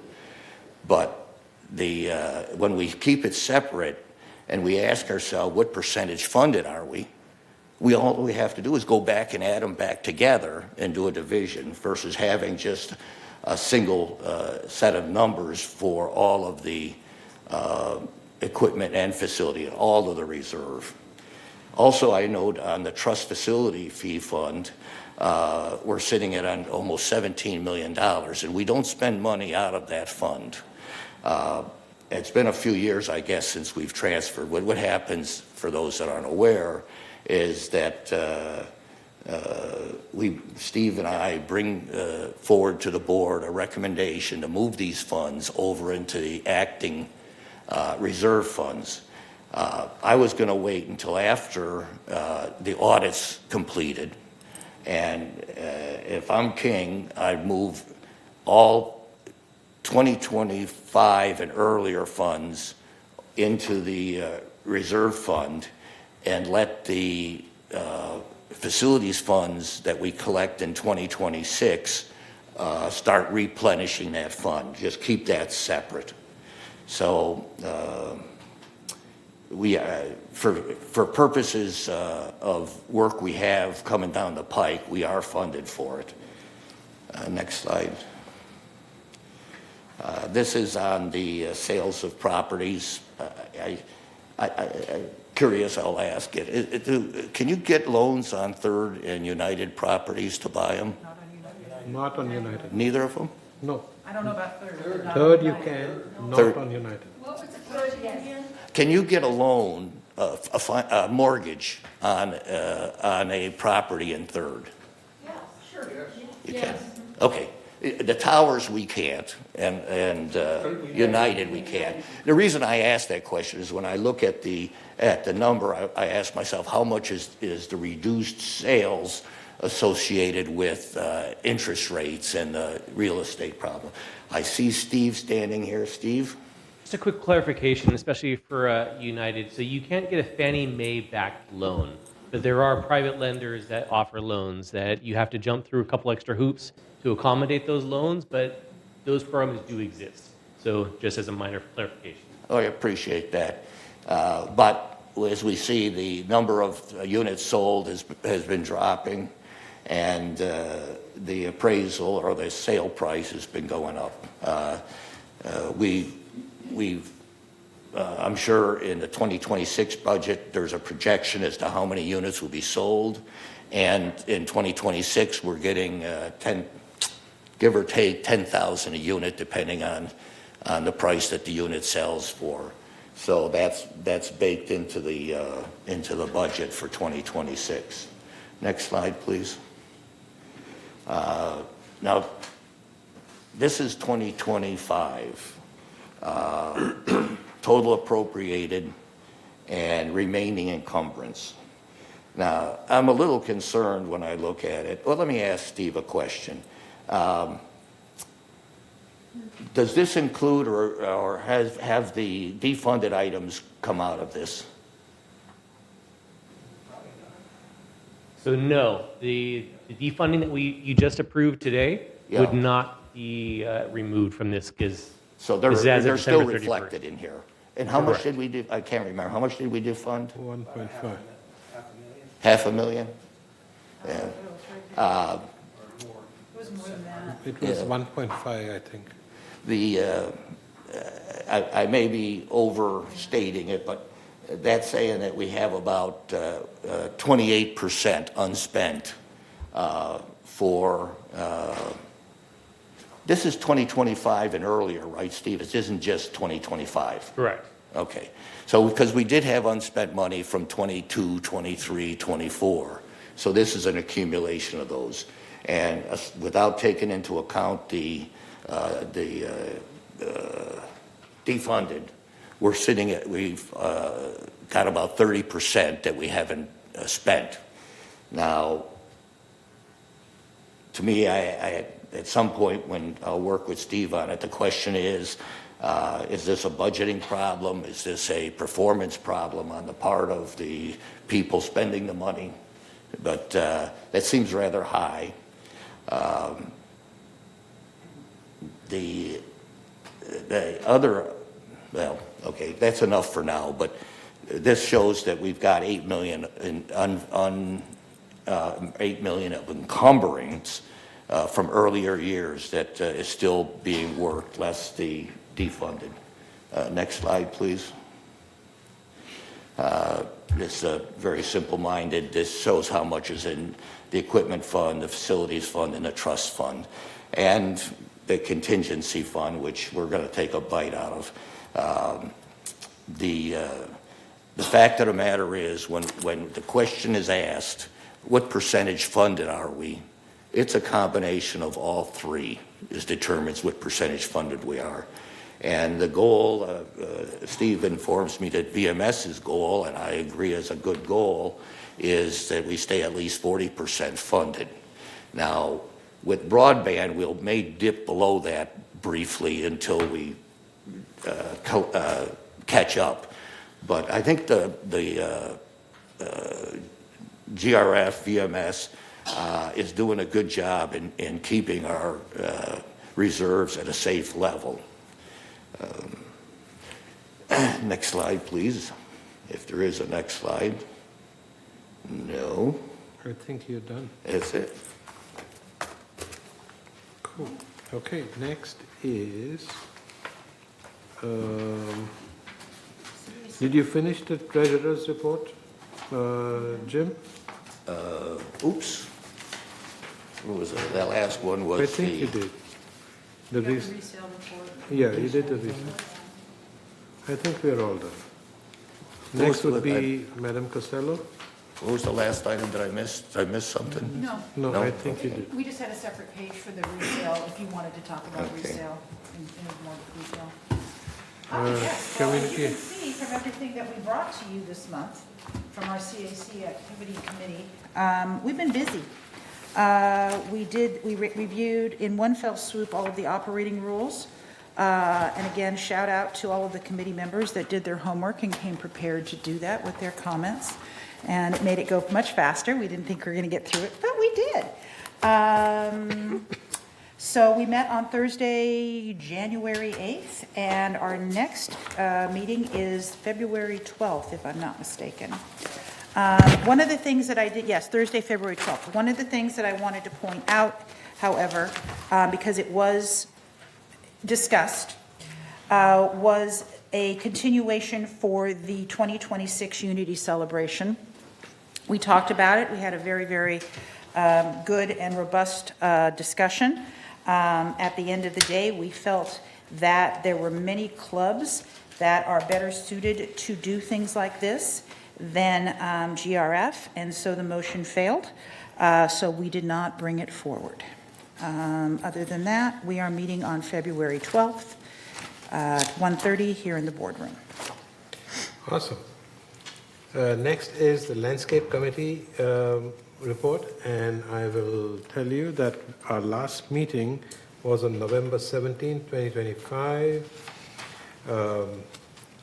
Currently, the Landscape Department for the GRF is working on Gate 11. They've completely pulled out everything and re-landscaping that area. They promised to make it look nice, and our next meeting is on February 11th at 1:30 p.m. in the boardroom. I would encourage everybody to attend. Thank you. Next is the report of the Maintenance and Construction Committee. Director Reinhardt is not here. Is anybody covering for him? Not that we see. Something's wrong. He hasn't responded to anything. So let me tell you that the last meeting was on December 10th, 2025. Next committee meeting is on February 11th also at 9:30 a.m. It will be an important meeting because a lot of things are being discussed at that meeting. Please be present. Next item on our agenda is the report of the Energy Ad Hoc Committee. Director Rosa. Thank you. Yeah, the Energy Ad Hoc Committee met last June 17th. Much discussion regarding EV chargers and solar. The next meeting, reestablishment of this committee is March 9th. Hoping, though, that we get some names from other mutuals as part of the committee, though, so that date is predicated upon filling the committee, Mr. President. Okay, thank you. Thank you. All right. Report of the Space Planning Committee. It's an ad hoc committee. Director Nadu had reported last month because I was not available, so I will continue now. The ad hoc committee met in October, on October 28, 2025. Next meeting is still to be determined, and we don't have, and I spoke to the MNC director yesterday, and we don't have anything planned. So I will talk to him and set up a time for us to meet and discuss, now that we are talking about the land use committee. So this could be something important to continue. Next item is report of the broadband committee. Director Rosa. Thank you. The broadband committee met on December 10th, and here in the boardroom, Ting is, I forgot to put my advertisement up, has What is that? turned the corner to be able to start, they really ramped up in their, what the numbers are in delivering the service activations that we're seeing. We're pretty much right now on goal. Like I said, it's not a linear progression, but they are moving in the right direction. So I don't know what, there's still much to be said about what the level 3 quality assurance is going to be for the Laguna Woods Village, that we make sure that all cabling is underground or channelized in the building, but that's critical, that nothing is exposed, and that, but we'll see that in the closeout documents. We had a GRF town hall meeting a week or two ago, it was, and it was very good. We had a lot of participation, a lot of good inquiries, and people have now coming forth about wanting to get involved in committees, thanks to Carmen's address there.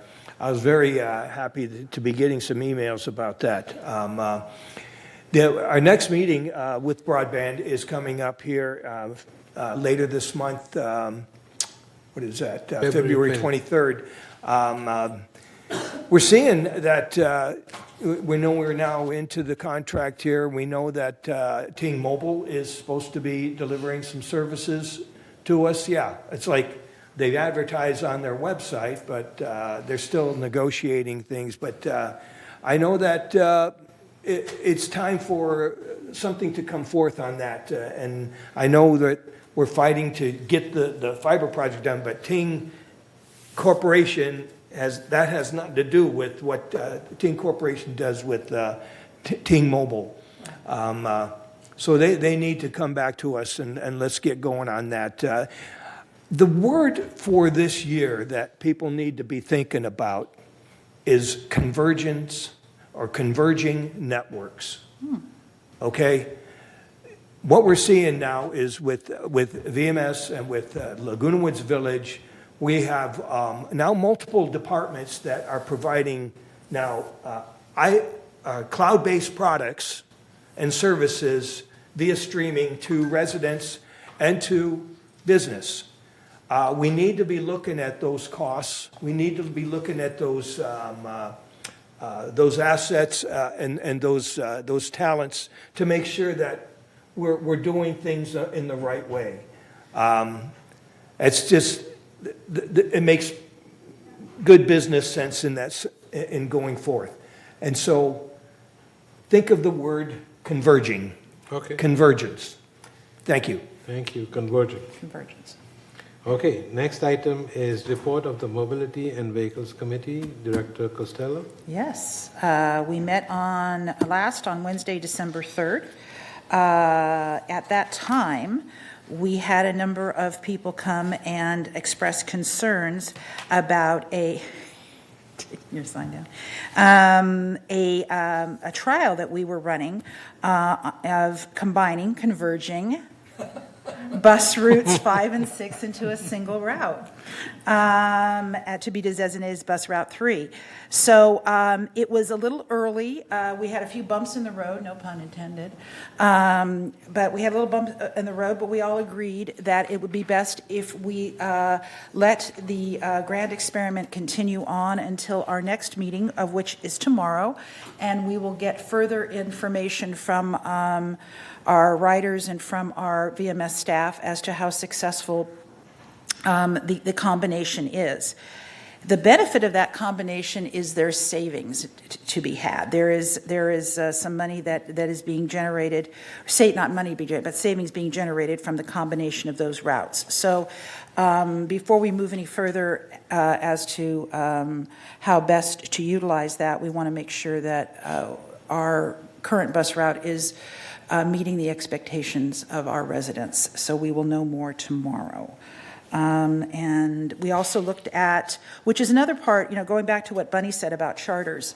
The Mobility and Vehicles Committee, we're charged with not approving the funding for requests for vehicles, but for the specifications. So we were requested, security came and they were requesting some pickup trucks. They want to move away from SUVs and pickup trucks for the next round of vehicles that they are eligible for per the budget. And so we went over why pickup trucks over SUVs, which was an interesting conversation. And that was, I think, it. John, did I miss anything? Would you like to carry on? And do what? The next item. Wednesday, February 4th, tomorrow at 1:30 p.m. Come and see us here in the boardroom. The next item is Security and Community Access Committee, which is also yours. So you want to carry on? Well, no, it's not, but okay. I think we moved that, right? Who is the new director? Well, I don't know that we were going to look at that in the grand scheme of things. Okay. But more importantly, I wasn't here during the last one, Wednesday, October 22nd. So we haven't had one since then. Okay. But that was the big one where we determined that we were going to put a pause on automating gate access. Cool. Okay? The next meeting is on February 25th. And I may or may not be the chair of that, depending on what happens. Okay, thank with you. the rest of us. So we'll just announce the time so people can be present. Okay. And the next item is report of the Laguna Woods Village traffic hearing. Director Horton. We had a meeting. Oh. We had a meeting, and we had 6 people that broke the law, and they were all found guilty. Oh, all right. Okay, the next meeting is on February 18th. I'm well aware. Well, just for everybody else. I'm just reading for the benefit of the Okay. members. Were they rolling stops, or were they speeding? What were they? I always find this part interesting. Rolling stop, Rolling stops. California stops, whatever you want to call them. I think we should put speed bumps Go ahead. in. Let's see. Next item is executive member hearing committee. Director Rosa. Yeah, we had a meeting December 11th, as reported at the January open GRF meeting, and our next meeting is February 12th in the Willow Room. Okay. And the next item is report of the Disaster Preparedness Task Force. Director Choi, do you have anything to tell us? Yes, that was my new meeting. I was not expected to co-chair yet, but I ended up with doing it. But it was interesting committee. That was my first time experience. But Mr. Eric Nunes reported the previous meeting, which was conducted, particularly the great shakeout exercise conducted by the security department, which happened October 16th, 2025. He reported it went very well. The captains of the community came, and they had a very real efficient, shakeout exercise program conducted, where we met January 27, our committee. And he also announced that volunteer meeting will be happening the next day, which is Wednesday 28th. So for the purpose of a learning experience, I went there, and our fellow committee member was also there. And it was, again, all clubhouse coordinators were there, and they were discussing, how they conduct for the future purpose. I believe that was very, very useful and learning experience. And I was asked to, by the clubhouse coordinators, we need more volunteers, of course. And also we need some translators, because we have many different, group of people who is not very good in English sometimes. So especially in the occasion of the emergency, we need more people to get involved there. So another interesting aspect is that on the regular agenda page, each board, GRF and Third Mutual, and also United Mutual, supposed to bring the report. So particularly in the issue of this disaster preparedness task force group. So if anything comes out from our board, we need to bring it to the committee and then report it. So I like to make you aware of the bringing some information, any kind of plan for the future, any available volunteers available, then probably bring it to the board, and so we can, take to the committee. So those are the main items we discussed it, and next meeting will be held on March 27th, 2026 at 1:30 p.m. No, Thank you. March 31. March 31. March 31? Okay, I'm sorry, I'm reading the next line. Information Technology Advisory Committee, Director Rosa. Yes, another project that is cloud-based services and products delivered via streaming. Closed committee met with IS and Chuck Collins Group on October 31. We've been staying out of their way, so our next meeting with them is not until March 27. It's a virtual p.m. Yes. Okay, thank you. With that, we've finished all our committee reports, and the next item is future agenda items. First one says revise recreation special events departments operating rules. Didn't we just finish that? Yeah? It's on 28 days, so you're keeping it on the agenda for future. Okay, it'll come up next month. Okay. Next item says Laguna Hills Half Marathon 10K and 5K run. Do you want to update us with that? Do you have any? It'll be on the next agenda. You'll have the full packet. Okay. All right. We have just approved the use of our streets to the memorial care, correct? Yes, for a few hours on Memorial Day. It may as well just say one or two lines about it so the membership can hear it. Sure. It happens. It's been happening for about 26 years now. It's a partnership with the city of Laguna Hills, and they will use the gates are an area of our streets for about 2 or 3 hours, and then that's it. Yep. It's a good thing that we are doing. Okay, with that, we get to the director's comments. I'll start in that case. You've been very quiet, so I'd like to hear your voice. Director Kelsall. What did I do? That's exactly what I'm saying.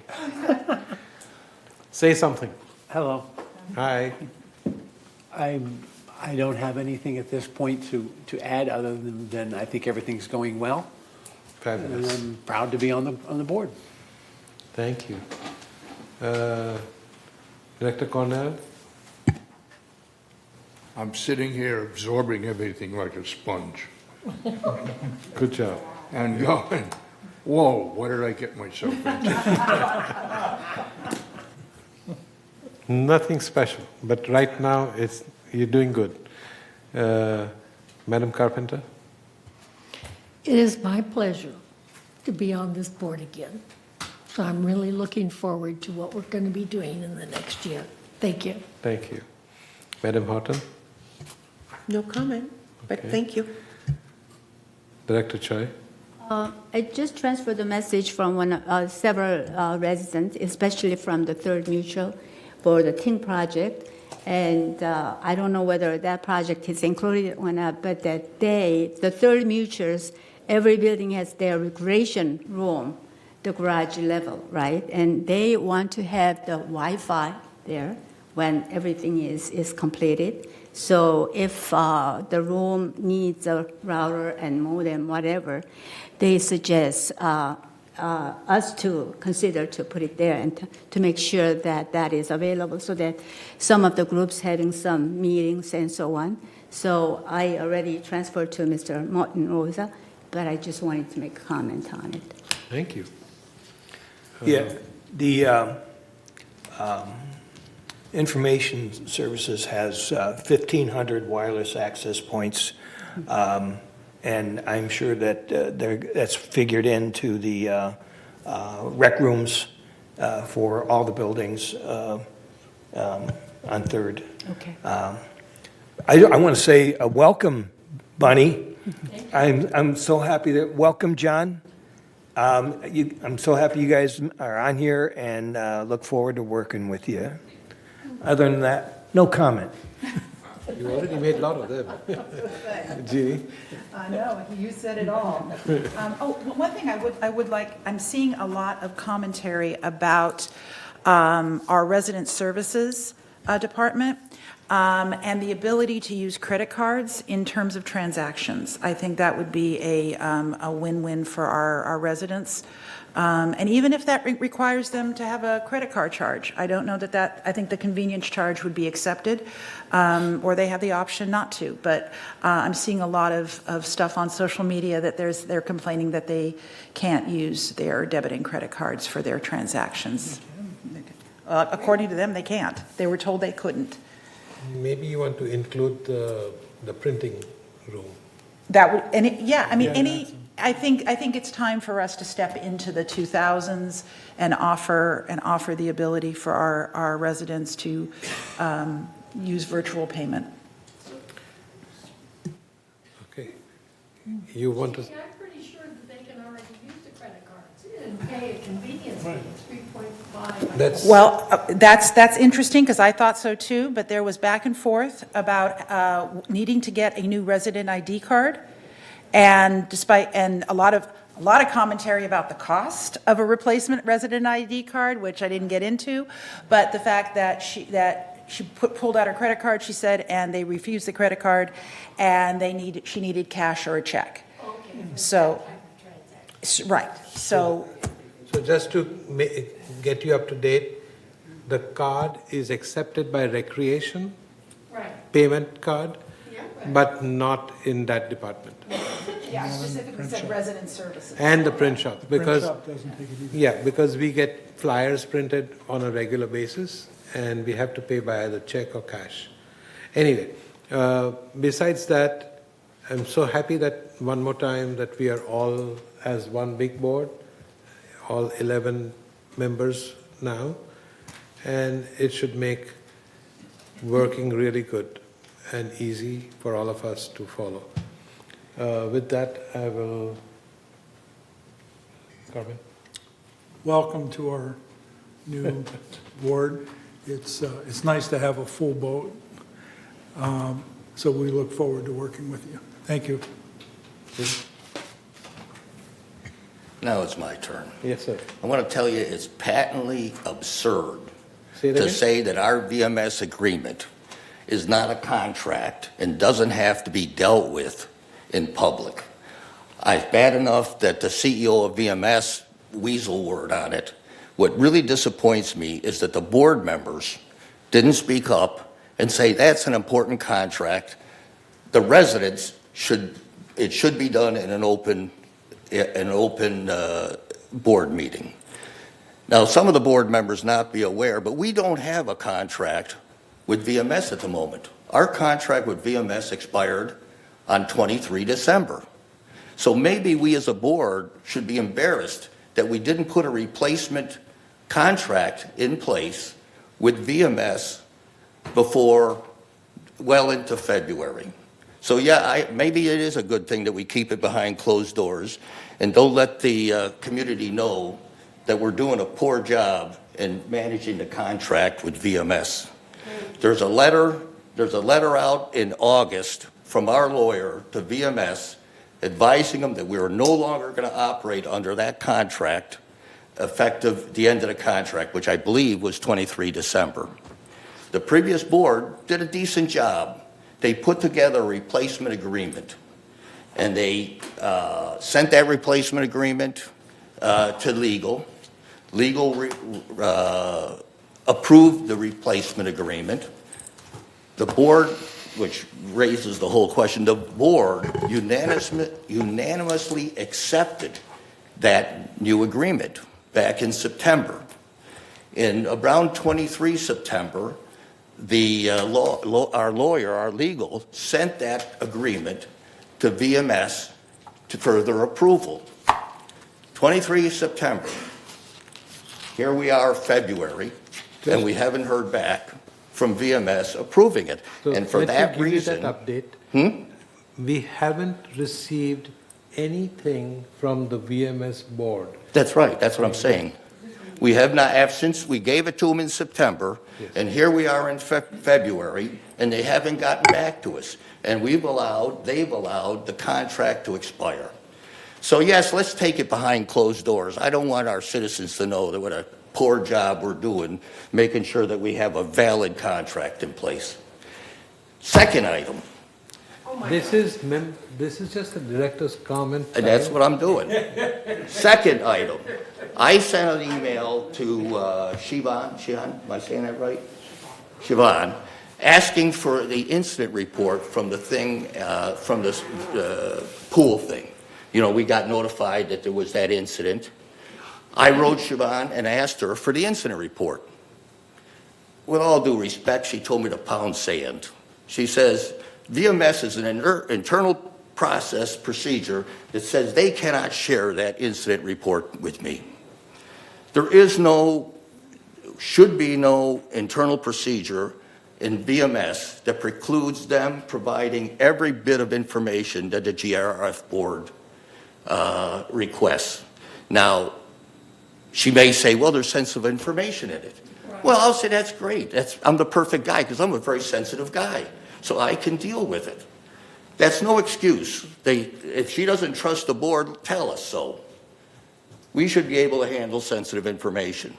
I need you, President Cush, to make it clear to VMS that when a board member asks for data, it's not an idle request. They should do it expeditiously. They shouldn't say, well, should we provide it? Or worse, go to you and saying, oh, Jim Nato wants the pages numbered. Let's go to the board and ask the board to vote whether Jim Nato gets the packages numbered. That is patently ridiculous. If I ask for the pages numbered, that's what they should do. Otherwise, they say, well, let me find agenda item 12A. Okay, now I'm in 12A. Let me find page 7 of 12A. There's no reason those page numbers shouldn't be numbered, and there's no reason they should go to the board to get the board to vote as to whether I get those page numbers, those pages numbered. I'm done. Thank you. Okay, with that, we come to the end of our morning session, and we recess right now. And What time would you like closed session to start? it's 11:54 right now. Let's convene. You want to do 1:30, Kush? 1:30? 1:30? It's 11. I'm sorry, 12:30. 12:30. 12:30. Yes.